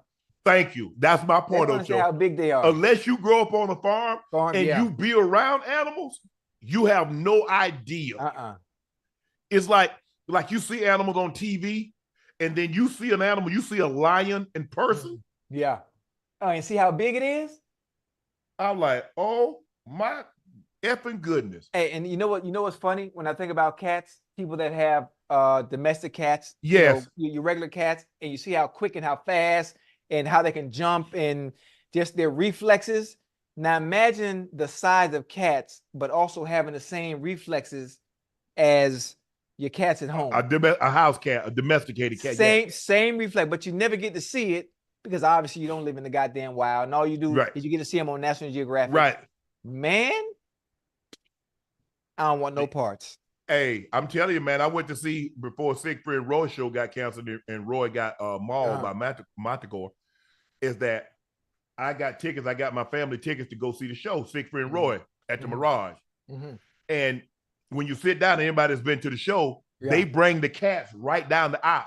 So they bring the cats, they're running and the cats are behind them. Right. And they got, people running alongside them. And I'm sitting on the end. Yeah. And you literally, if you touch out, you can just touch them.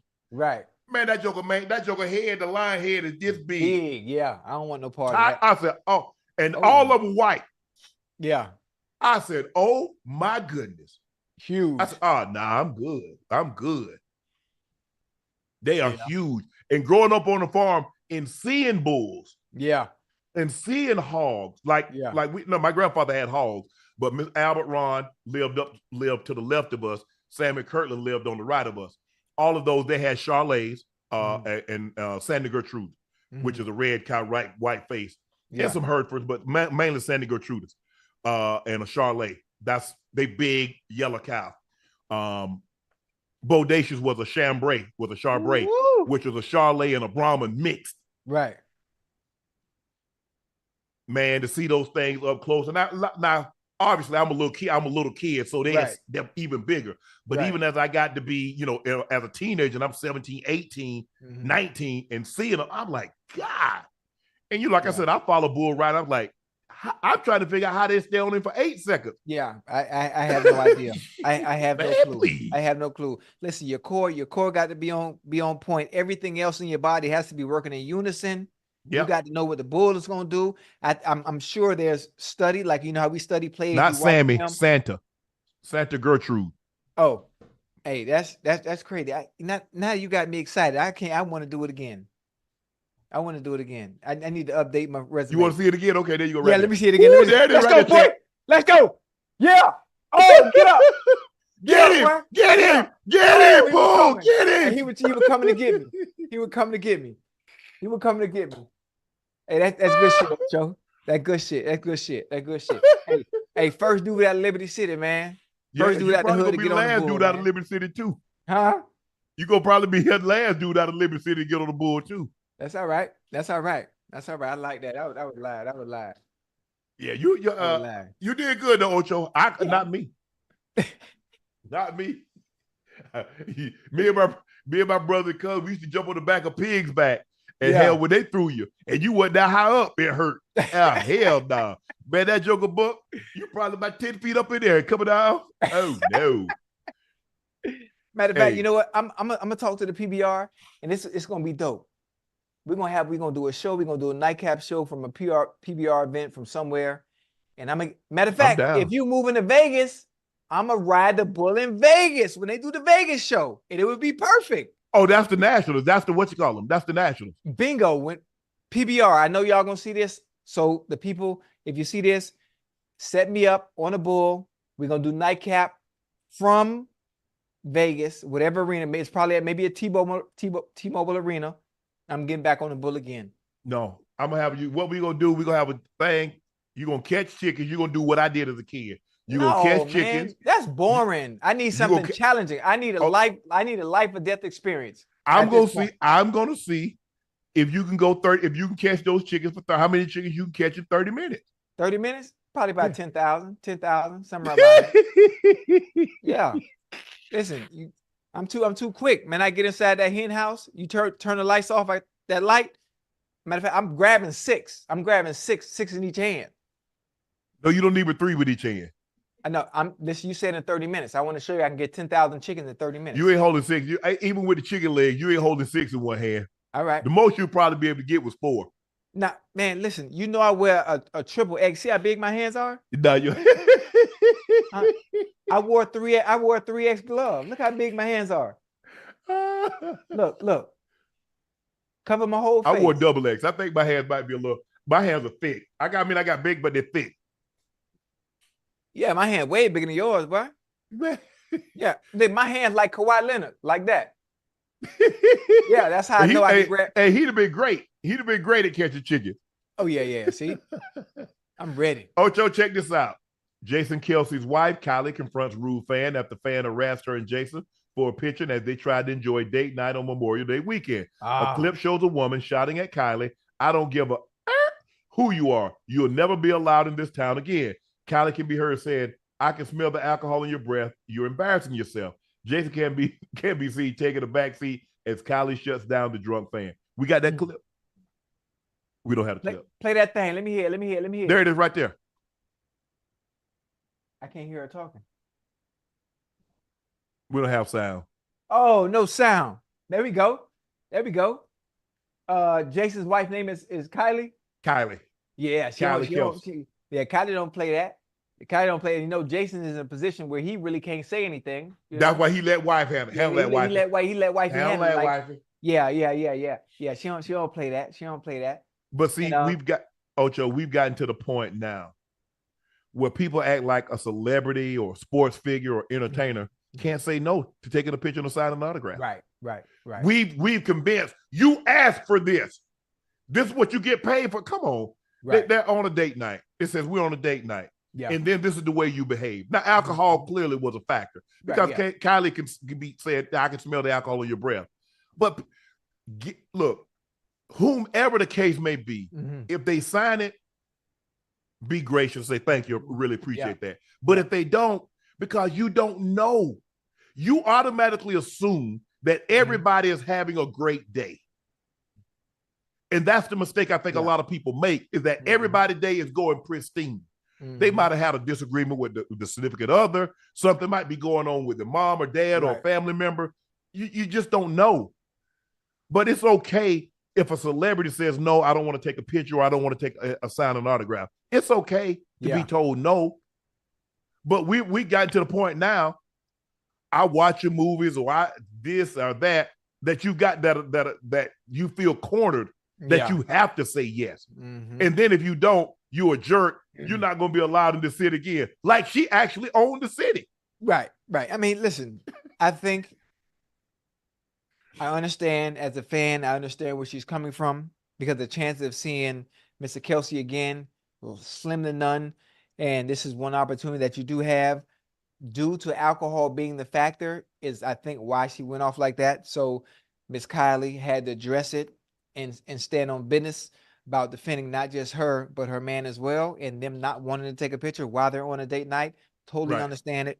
But I mean, everybody's different. Everybody's different. Some people are approachable. Some people want to be bothered.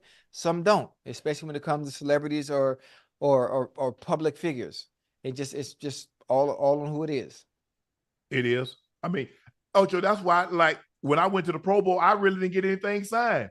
Because I hated, because, everybody got their family. And I never, it's family. I'm such, because a lot of times, they come up, I'm such and such daughter, or I'm such and such sister, or I'm such and such brother, I'm such and such mom. So you take a picture. I'm assuming, especially when it was at the Iolani, that everybody that's there is with somebody. Because for the most part, the NFL took over the whole hotel. So they're either NFL personnel or their family and friends, loved ones of the participants that's in the Pro Bowl. Right. Now, it was a lot different when it's at the Hilton Hawaiian Village, because it was just open. Yeah. And so people could just walk up and you didn't know who the hell they were. Yeah. And so you're a little bit more apprehensive. But, somebody would say, like, Jim Kelly was like, hey, that's my brother, that's my sister, so forth and so on. And like, okay, cool. But, man, it's okay. Let the kids get it. I mean, bro, you coming up there with a helmet. Like you gonna keep the helmet? I already know you about to put it on eBay and sell it. Yeah, most definitely. Yeah. Hey, speaking of Iolani, please tell me you remember the French toast from that hotel. Yeah. My group, my first year, 93, that was the first year over that we went to the Iolani. Listen, I don't know if it was the syrup or I don't know if it was the batter in which they made the French toast with, but oh my God. Oh my goodness.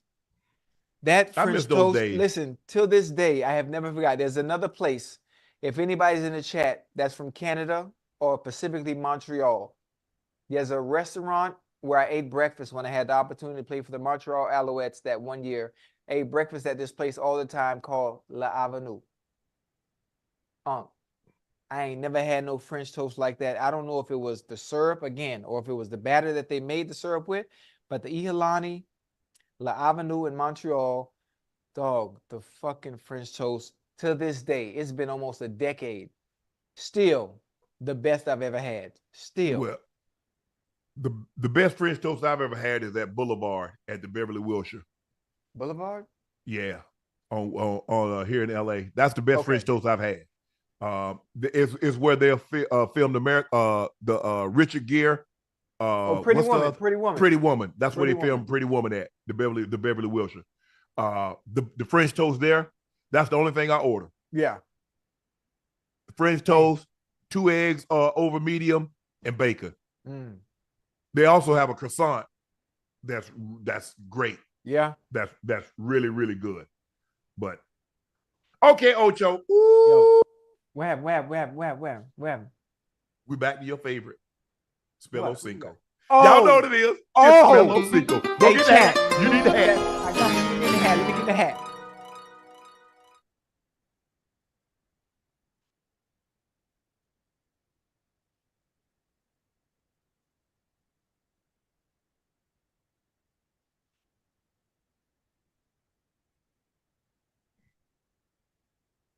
Oh yeah. Oh yeah. It's up and stuck. My daughter had my hat. She had my hat playing with my hat, man. Hold on. Let's go, boy. Let's do what we do tonight, boy. Let's do what we do tonight, boy. Let's go. Okay. Let's go, Ocho. Wait. Let The me hype very myself first up word. first. The very first word is volatile. Ocho doesn't have a volatile personality. Volatile. Volatile. Oh shoot, that's a good one right there, boy. I know how to spell violent. And I'm trying to figure out volatile. Va. I know that motherfucker start with a V. I know that much. Okay. Va. Yo.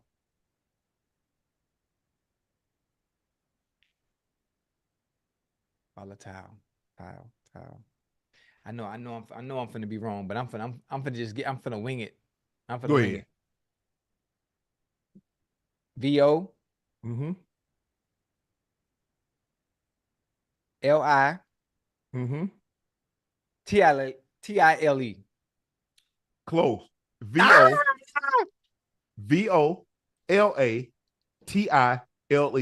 Volatile. Okay. This one, I know you're gonna get this one. Damn, man. Impulsive. Impulsive. Impulsive. Now, this is a good word because I was impulsive when I met Real. Okay. I was very impulsive. So when I met, she slid him a DM and she was very impulsive. So yeah, because she knew what she wanted. To reciprocate her impulsiveness, then I became impulsive.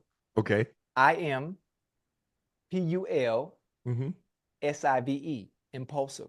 That is correct. Ding, ding, ding, ding, ding. The next word. Do with me? The next word. I was the original Achille the Bee. You talking about one Kiki Palmer? It was me. Let's go, The boy. next word is ingenuity. It took great ingenuity to build the pyramids of Egypt. Ingenuity. What? Ingenuity. Okay. All right. Can I ask for a little help real quick? Yes. Does the word begin with an I or E? The word is ingenuity. So you can't tell me if it begins with an I or E? Ingenuity. Would you like it in a sentence? Give me the word in a sentence, please. The San Francisco, the Golden Gate Bridge took great ingenuity to build. Oh. Ingenuity. Okay. I think about the word engine, right? It starts with an E. Okay. But knowing the English language, ingenuity ain't gonna, it got to be an I. Okay. Oh, you know what? Fuck it. Ingenuity. Engine. IG. ING. EN.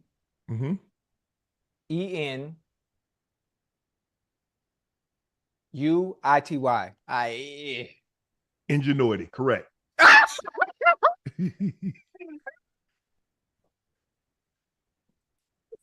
Oh, man, that's what I do. I'm telling you, that's that Harvard education. Even though I went to Harvard one semester, I went to Ivy League school. SAT, I had an 800. Stop playing with me. That's what I do. What you talk about, boy? Let's go. You talk about next word out of Liberty City. That's me. You talking about procrastinate. This is a good one. Procrastinate. And I'm gonna tell you why I know how to spell this. Because when I met Real, right? And I keep taking everything back to her because every word you ask me, it's reminiscent of when we met. Because she tried to get in my panties like the first week. And I was like, nah. So I had to procrastinate. Yes. And make her wait because like Okay. I know you fine, but you finna work for this. You finna work for this. So procrastinate. Okay. Pro. Mm-hmm. Procrastinate. CRASTINATE.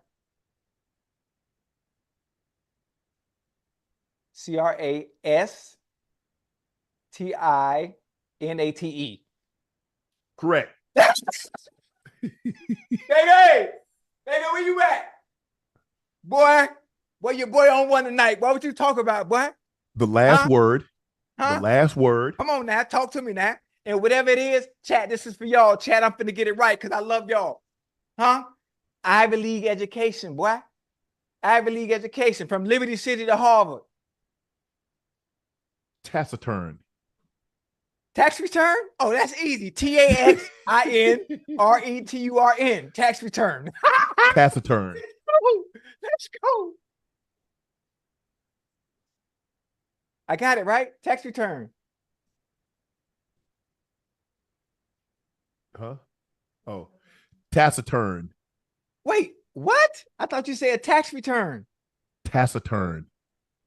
What the hell is a taciturn?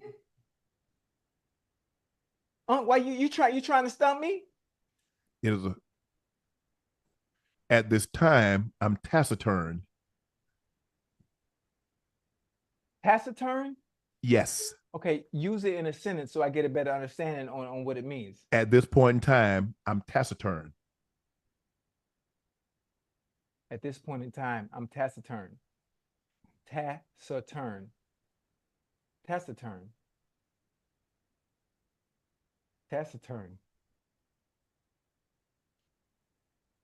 Can you give me a definition? It is a person that's is temporarily disinterested or declining to talk. Taciturn. Tacit.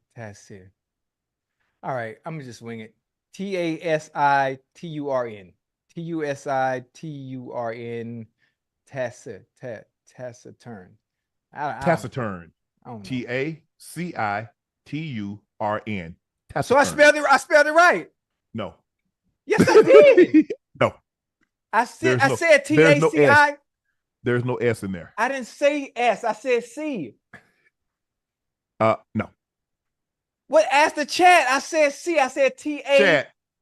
Chat. Did he spell it correctly? No. What? Nice. Hey, no, man, somebody got to get a playback, man. Okay. Hey, check this out, Ocho. Yeah. The PBR, they said, you know what? We want you guys to show this again. So they gave us access to the replays. Oh, get up. Get up what? Oh, look, hey, look, he stepped on me. Ooh. Ocho. Get up, Ocho. Get up. Ocho. Oh. That wasn't 1.5 seconds, Ocho. Yes, I'm sorry. was. The clock said 1.5. The clock ain't say nothing. I promise you the clock said 1.5. I looked up and I was happy about it. Chat, do y'all believe Ocho stayed on that bull 1.5 seconds? All they have to do is look at the live version of me riding and the clock will say 1.5. Ocho, as soon as that bull came out. Nah, because I didn't fall right away. I was still connected to it. it. No, you fell right away.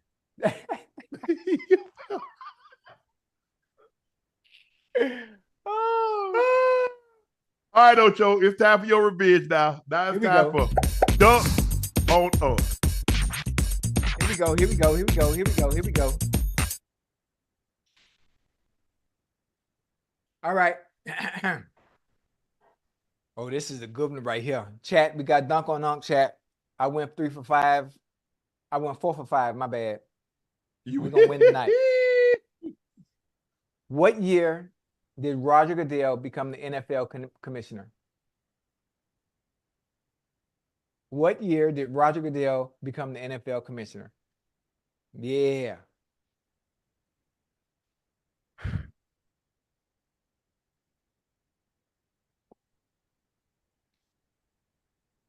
Oh my goodness. Mm-hmm. Mm-hmm. Oh yeah. It's either one or the No, other. it can't be. It can't be either. It's only one answer to it. Ain't no either. 2004, That is absolutely wrong because 2005. the year, no, you absolutely, matter of fact, you're wrong twice. So you 0-2. The answer is 2006. What? Hold on. Really? I thought what you call him, Tagliabue retired when I tired. You are wrong. Roger Damn. Goodell became the NFL commissioner in 2006. Okay. Okay, here we go. 0-1. Coaching turnover is a common theme in the modern NFL as a young coordinator makes a name for himself each year. Yes. Despite this, what NFL team has only had 3 head coaches since 1969? What NFL team has Pittsburgh only had? Steelers. Chuck Noll, Bill Cowher, Mike Tomlin. Damn. All right. Okay. Okay. My French fry knew that one. Oh yeah. Here we go. Who is the only NFL player to receive the Comeback Player of the Year award more than once? Yeah. Wow. Yeah. That's a good one. Yep. Yeah. Who is the only NFL player to receive the NFL Comeback of the Year award more than once? If I had to guess, and I'm taking a wild guess, Thomas Davis? Oh, you know what? That is a great answer, even though it's wrong. But the fact that you said Thomas, that's a good answer. But the answer you were looking for was Chad Hennington. Man, that's some bull jive. Yeah. That man came back from 3 ACL surgeries. Oh, yeah. Right. 1-2. No, 1-3. I'm 1-3. What NBA general manager ran the process? What NBA general manager ran the process? Oh man. He's from the Sixers. I can't let me see.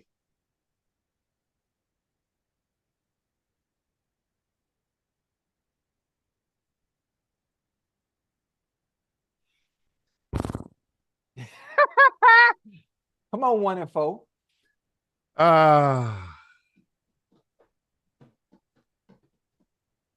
Yeah, that database ain't working too good today. Nah. I mean, I can't think. I know who it is. Yeah. If you knew who it was, you would tell me his name.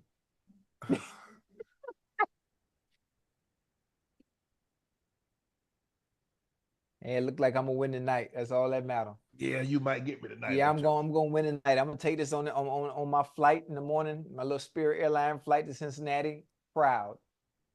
I'm gonna tweet about this all day tomorrow. Sam Presti, you're not Sam Presti. He's in what you call him.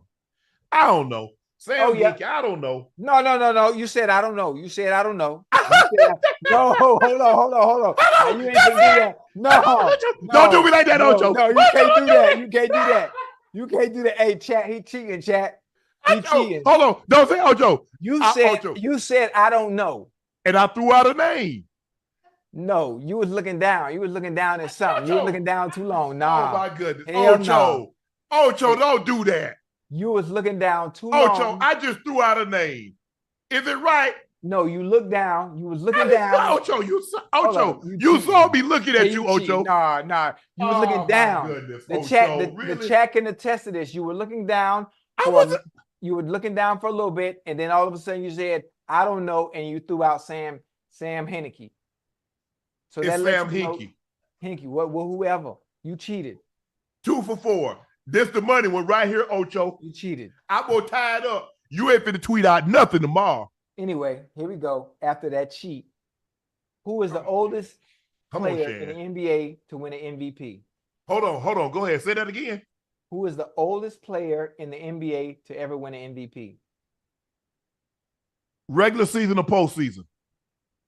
Who is the oldest player in the NBA to win an MVP? Karl Malone. Come on! Why don't you do that? Don't you do that. Hey, he cheated. He cheated. You Hey, cheated ball on, you cheated on that. www.unc.com. You cheated on that fourth question. See, I wanted clarification. Because, see, if you said postseason, I'd have went with Kareem. But since you went regular season, I went with the mailman. Nah. You cheated on that that Sixers question. I'm the champ. Nah. Nah. Ocho had me. I was down. He was punching. I was dodging. I was roping doping. He had me on the rope. He had me. I was one more blow. The ref said, Mr. Sharpe, you better fight back. I'm gonna call it. And then I threw this one haymaker. Boom! Down goes Johnson. Down goes Johnson. Down goes Johnson. You cheated. You cheated. You cheated on that fourth question. You said, I'm gonna just throw a name out there. You was looking down.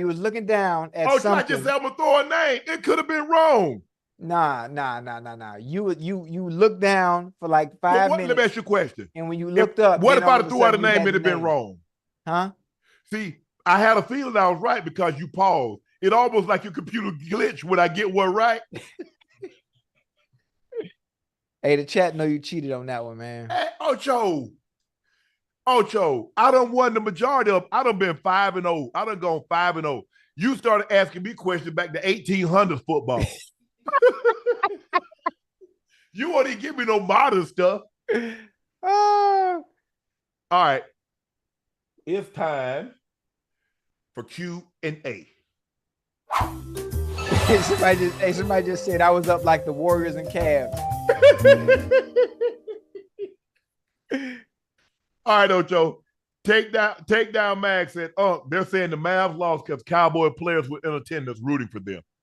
I mean, you know what?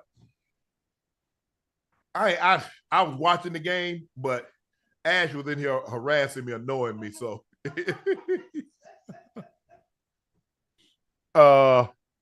hey, look, if they don't win, all they have to win is one game. The Timberwolves have to win 3 games. If they can't win one of the next 3 games, they don't deserve it. I don't give a damn who's in attendance. Right. Laney Ray said, no fair can beat the Minnesota State Fair food for record. Would y'all eat any of these? Spam curds. I've eaten spam before, fried spam. Deep fried spaghetti and meatballs. Yeah. I haven't had spaghetti and meatballs probably since I was a kid, since Chef Boyardee. I don't order pasta like that when I go out. Dill pickle lemonade cookie. No, I don't like dill. I don't like pickles. Tater tot hot dish on a stick. I like tater tots. I like tater tots, especially when they're hot. When the thing come up out. Yeah, tater tots the real deal. Yeah, but they got to be hot, Ocho, right out the grease. Back in the days when you used to get tater tots with your school lunch on the tray as kids. Yeah. You know, pizza day, you get your pizza, you get your tater tots. Tater tots, yeah. You get your little vegetables on the side, and you get your little ice pop. Man, damn them veggies. I ain't never eat no veggies. I wanted that square ass pizza slice. Yeah. Oh yeah. I remember the days. The square pizza. We got barbecue chicken, the hamburger. What else we get? Spaghetti and meatballs. You know, damn them veggies, man. They ain't eat no veggies. And that chocolate milk. All I want, you know, when they had that white milk, I only got one of those. But that chocolate milk, you know, chocolate milk was 5 cents, Ocho. Mm-hmm. Back then. I get me a quarter, I get me 5 of them things. Mm-hmm. I bet you remember Yoo-Hoo. Yeah, the chocolate drink. Yeah. Chocolate Yoo-Hoo, strawberry. Yeah, Yoo-Hoo. oh yeah, for sure. I remember Yoo-Hoo. In that yellow bottle. Yes, sir. Yes, sir. What about Tang? You remember Tang? Yeah, Tang taste. It had a medicine-y taste to it. To me, yeah, it did. Yeah, but that like orange soda, Fanta or knee-high. Yeah. But that Fanta grape. Yeah, Fanta grape is nice, but I'm listen. I told you. You like that? What'd you say you like? Czech soda. Czech. Oh, Czech, yeah. Czech grape soda, Czech peach soda. A case for $1.50. Strawberry. Huh? A case for $1.50. Oh yeah, if we listen, You got to check at field day. That remember field day, and they give you check soda and the Wise potato chip. You remember Wise with the owl on the bag, the little blue bag with the owl? Yeah, throwback.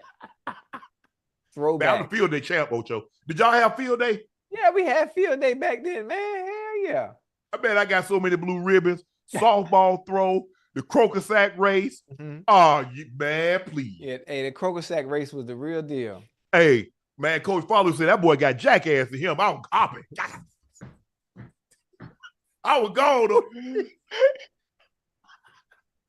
You know, you grow up on the farm, you got croaker sack. We used to practice this all the time. Oh, man. Field day, man. That was so much fun. You know, you get all the little knickknacks, you get the sodas. Granny sent me and Spanky to school with $1.50. I don't think they have field day no more, man. Nah, man, the kids don't really send the kids outside no more. Yeah, that's for field day. Man, I look forward to going out for recess, man. Hell, even when I was in high school, man, I had 6 periods.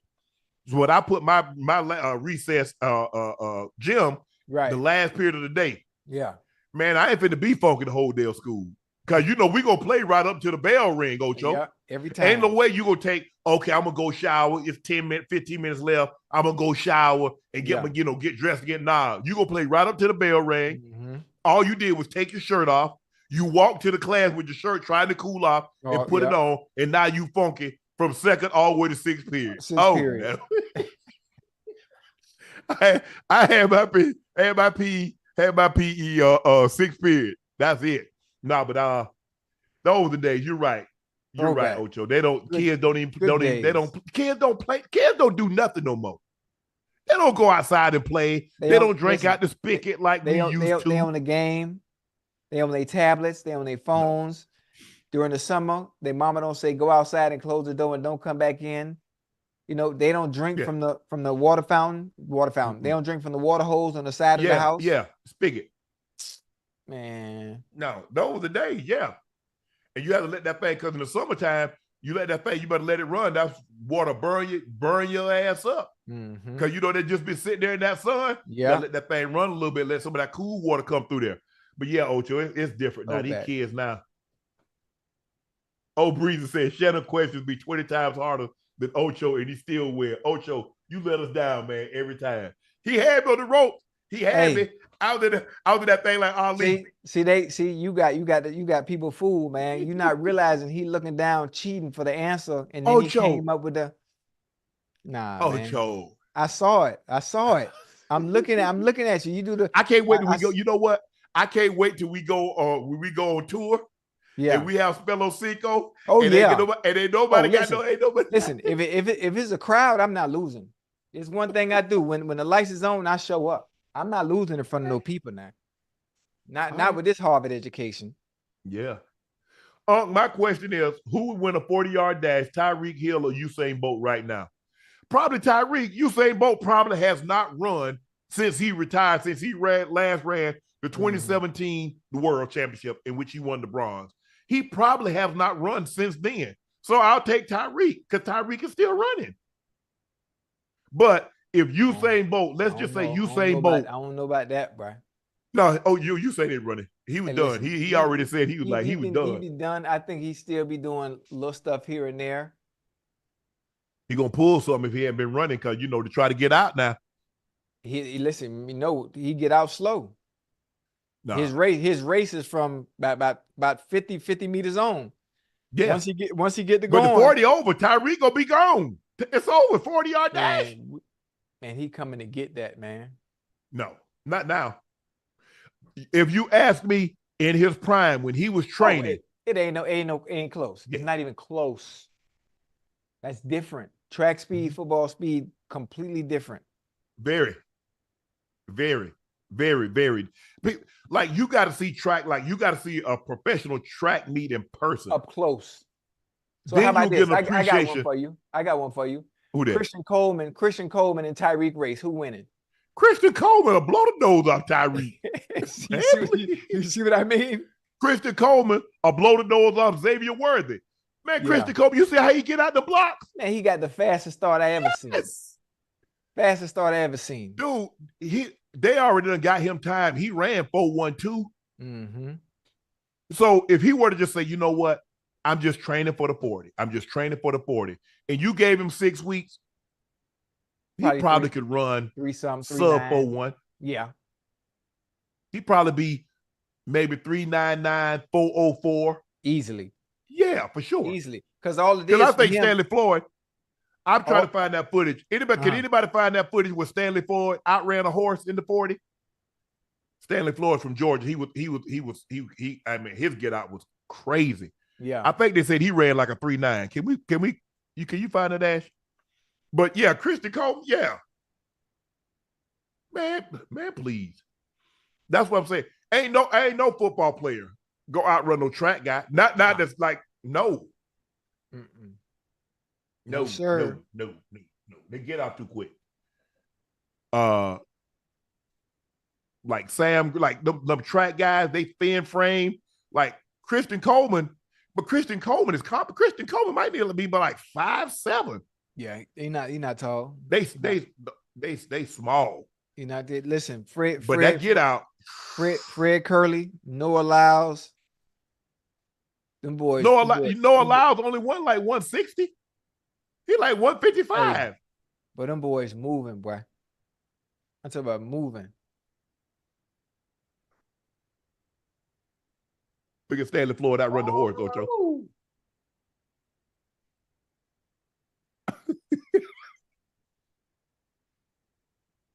Hey, boy, got him. Stanley got him. He shot up out of there. Yeah, Stanley got him. And he came out the gates like a horse. Wait, hey, what's that? That was on YouTube? Yeah, that was they used to have like That's Incredible. I think that was on That's Incredible. Oh, okay. I remember that show. That's incredible. Tiger Woods was on there, but Stanley Floyd from Georgia, so that's why I know him. He was he could run. He's like way before my time, but Georgia had some guys that can run now. Yeah, Sam they call him Dada. Sam Grady. As a matter of fact, Sam, if I'm not mistaken, Sam Grady ran first leg on his high school track team. Damn. He went to if I'm not mistaken, I think he went to Northside Atlanta. Sam Grady, Emmanuel Blakely, Melvin Latney was 3 of the guys. I don't remember the other guy. Man, they had 2 guys in Georgia, Ocho, that ran first place ran 45-35, second place ran 45-37 in the 400 meters. Ooh. Them boys booking it. That's moving. Man, if you ran 48 seconds in the 400, you was bad. You was Gucci. Moving. Yeah. I mean, the only guy I ever remember in high school running that like that was Antonio McKay. He's from Georgia. He went to Roosevelt. He ran 46. But guys run 46 like it ain't nothing now. Yeah, especially now, yeah. Times have changed. Yeah. Man, you see that big kid from South Carolina? That 6'5", 240? 6'5". Yeah. Ran 10.12 and ran 20.1, like 20.02. I saw him. That's a big old dude, man. His name Nick. Nick something, ain't it? I think he go to the University of South Carolina. He made the national. Yeah, I think his name is Nick something, if I'm not mistaken. Yeah, I saw it on Twitter. Yeah. OKT said, is PJ and Gafford one of the greatest trades of all time if Mavs win the final? Yes. Yeah. You'd have to put it up there with Mark Aguirre when he got traded to the Pistons and they go on and they win back-to-back championships. Mm-hmm. Who I'm trying to think of a mid-season trade. I'm trying to think of mid-season. That's the only one I can think of off the top of my head, Ocho. I mean, I would have to like really think about it. But yeah.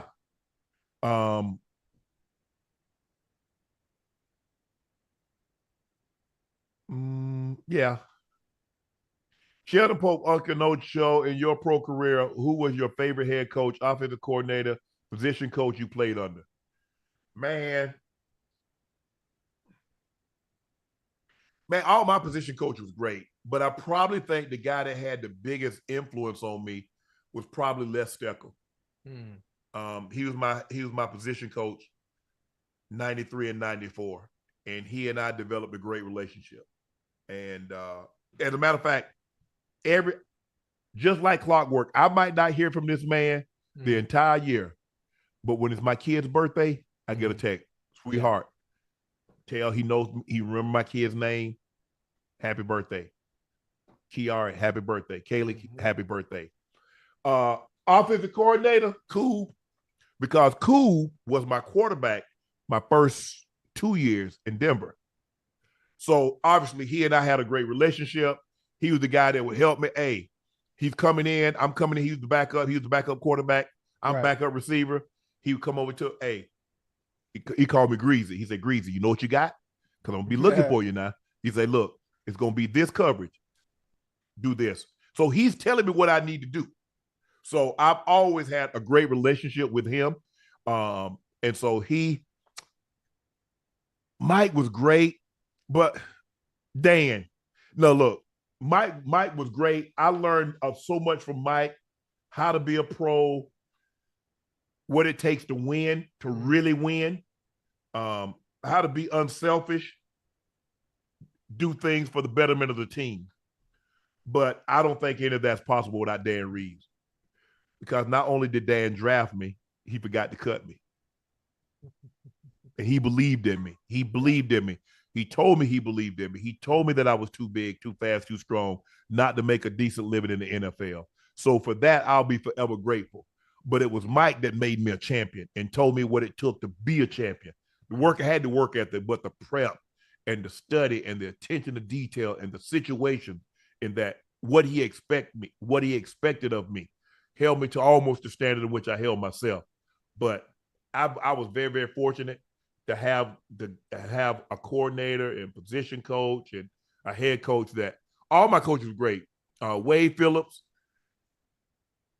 came after Dan. He was the D coordinator. He was great. But man, I've been very, very fortunate. I really didn't have a whole lot of coaches that I bumped head with because Ocho, I came to work. Yeah. And I was a pro the way I approached the job and a professional because that was the job that I had. Mm-hmm. Who's your favorite coach, Ocho? I think my favorite coach, I've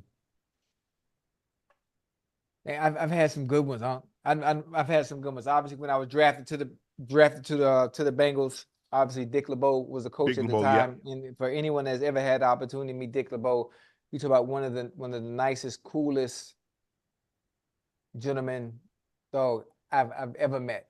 And I thought it really couldn't get any better than him. His presence, obviously we weren't winning at that time, but just being able to be around Dick and hear some of the stories that he told, during those times, during those days, a legend in his own right. Obviously, my position coaches, I've had some great position coaches, Steve Mushagan, Alex Wood, Mike Shepard, and obviously the one who meant the most to me and had the most impact on my career on and off the field was Hugh Jackson. Hugh Jackson. Yeah, Hugh Jackson, man. Still to this day, we keep in touch. And Marvin, I see him from time to time, Ocho. I hear. Yeah, I do. Yeah. So Marvin Lewis. Obviously, we know how much he means to me, and Hugh Jackson have been huge inspirations, not just as coaches, but off the field and some of my decision making, some of my structure and discipline when it comes to the way I live, the way I spend. If you watch Hard Knocks and Marvin kind of alluding to some of the things that I should do with my money, they've been fascinating. And it's still to this day, to be able to pick up the phone and call Hugh or call Marvin out the blue like this and they answer and pick up is awesome. It's awesome.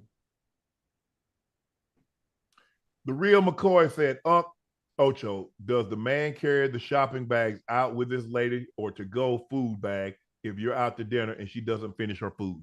Man, listen, if I go shopping with Rail and she purchases anything, I have the same rules for my kids. If you buy it, you carry it. For my kids, going shopping. If I buy something for you, you carry it. If we go somewhere to eat and you order something and you take a doggy bag, you carry your bag. You're not handicapped. What is this? This ain't the 1600s. Talk about. Yeah, I'm with you on that one, Ocho. I don't like to go shopping.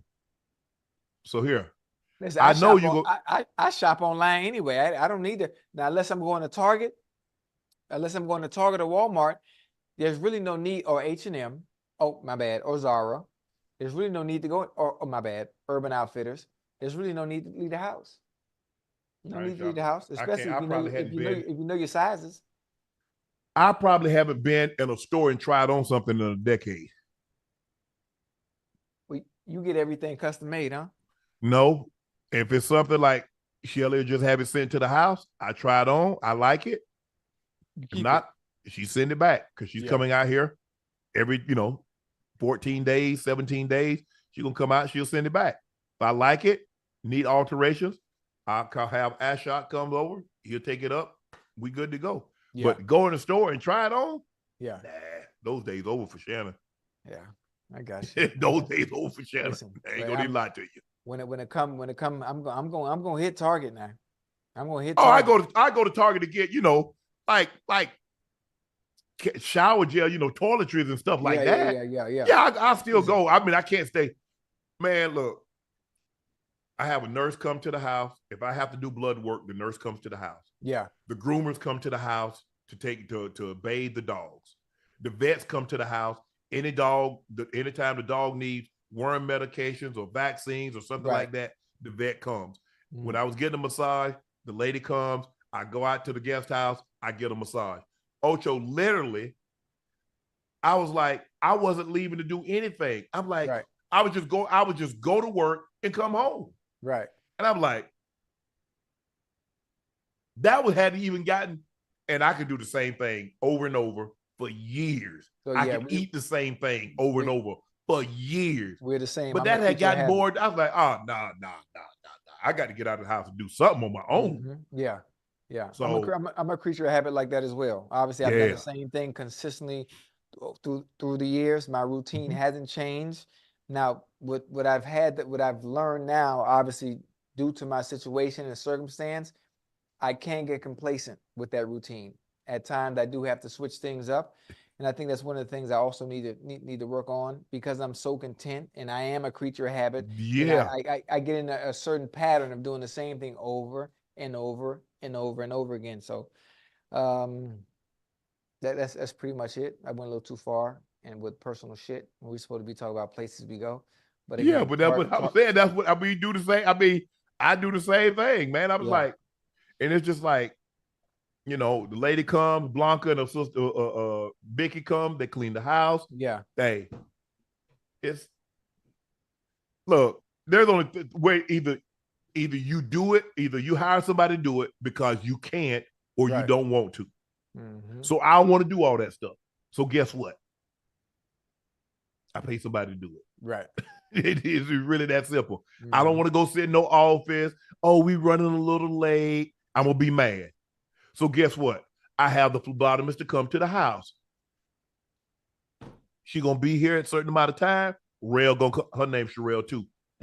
Hey, she come take the blood work, send it off. I get the results back. Ain't nobody upset.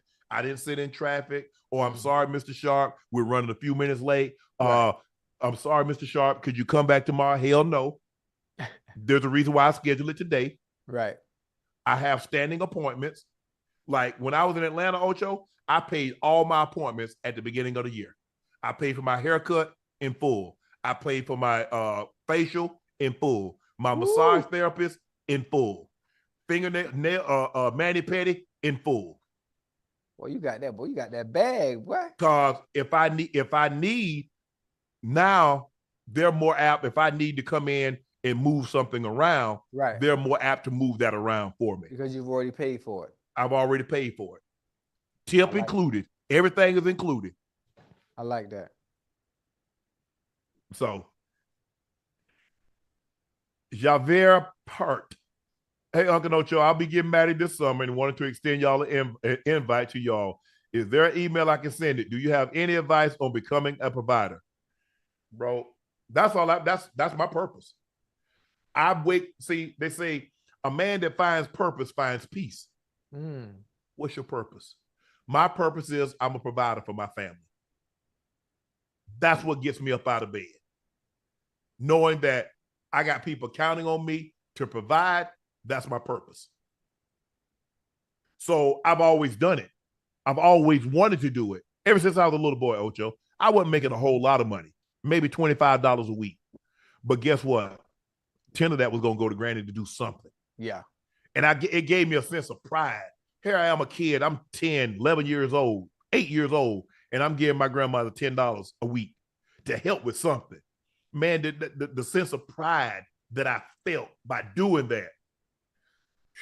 Man, please. And now it's to know my sister and my brother count on me, to know my kids know that if they need something, they can count on me, to know my mom be wasting my money on the slot machine or the damn slot machines. that makes me feel good, Ocho. That's so it's like, bro, that's your responsibility. I told my son, I said, bro, you got a wife. Mm-hmm. You can't just think of you. You got to think of her. I said, now you got a son. Now you got to think of him, her, then you. Yeah. There's order. That's how I think. I don't think about me. I think about my kids, my sister, my mom. I think about them first. Then if there's something left over, okay, that's for me. Yeah. But I'm cool with that. But it's nothing to it, bro. Hey, you're going to be great. Congratulations on the wedding. Where y'all going? Destination wedding? So if he invited for the wedding and he needs a performance, I'm available for that. I have a production company. We can sing, we can rap, whatever you need. Let me know. Nah, hell nah. But that's the thing. I mean, it's like, I don't know what's your purpose, Ocho? My purpose? Yeah. Shoot. Well, obviously, as many jokes as I do make, obviously to provide, and that's always been my purpose and always been my go-to, especially as a father as well. And obviously, at sometime this time next year, I'll be a husband, and to continuously provide and continuously being not just a better man, but being a better husband, being a better partner. Yeah, for sure. All that stuff is, I don't want to use the word trial and error, but it's a learning process. It's a learning process as you go. You learn as you go. But what I do want to do is, I don't want to be a statistic. Right. You don't want to get divorced. Yeah. I don't want to. So I was able to do it in one sport. I was able to do it in football. Statistically, there's a high percentage of us that go broke. And I pride myself in being one of the few in that percentage that hasn't. So I want to do and take that same energy when it goes into that union, and not want to be a statistic in that area as well. That's great. That's great. Just got to work at it, bro. You got to work at a marriage just like you worked at your career. You tried to get better each and every day. You try to get better each and every year. And that's the same approach that you have to take in your relationship. But you'll be fine. I mean, you and Rail seem happy. Y'all a great couple together. I love seeing you guys together when I'm around. You guys seem like y'all have so much fun. And that's great. That's a great feeling, bro. Long as she keep paying these bills, we're gonna be all right.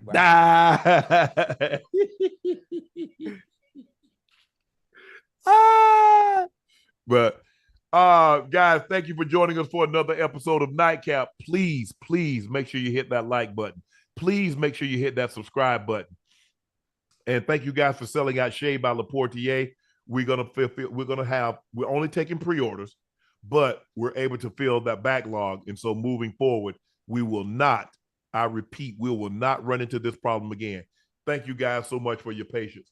Please make sure you go follow my media company on all this social media platform pages, Shay Media, and my clothing company, 84. That's 84 spelled out. We've pinned the link to Nightcap merch at the top of the chat. Quantities are limited and they're selling out fast. And to show you guys our appreciation, we've created an additional 20% off. Just use the code UNC. Thank you for joining us for another episode of Nightcap. I'm your favorite Unc, Shannon Sharpe. He's your favorite number 85. He's a route runner extraordinaire, a Bengals Ring of Fame honoree. He's a Pro Bowler. He's an All-Pro. He's from Liberty City. and he's Chad Ochocinco Rosado Johnson. Thank you for joining us.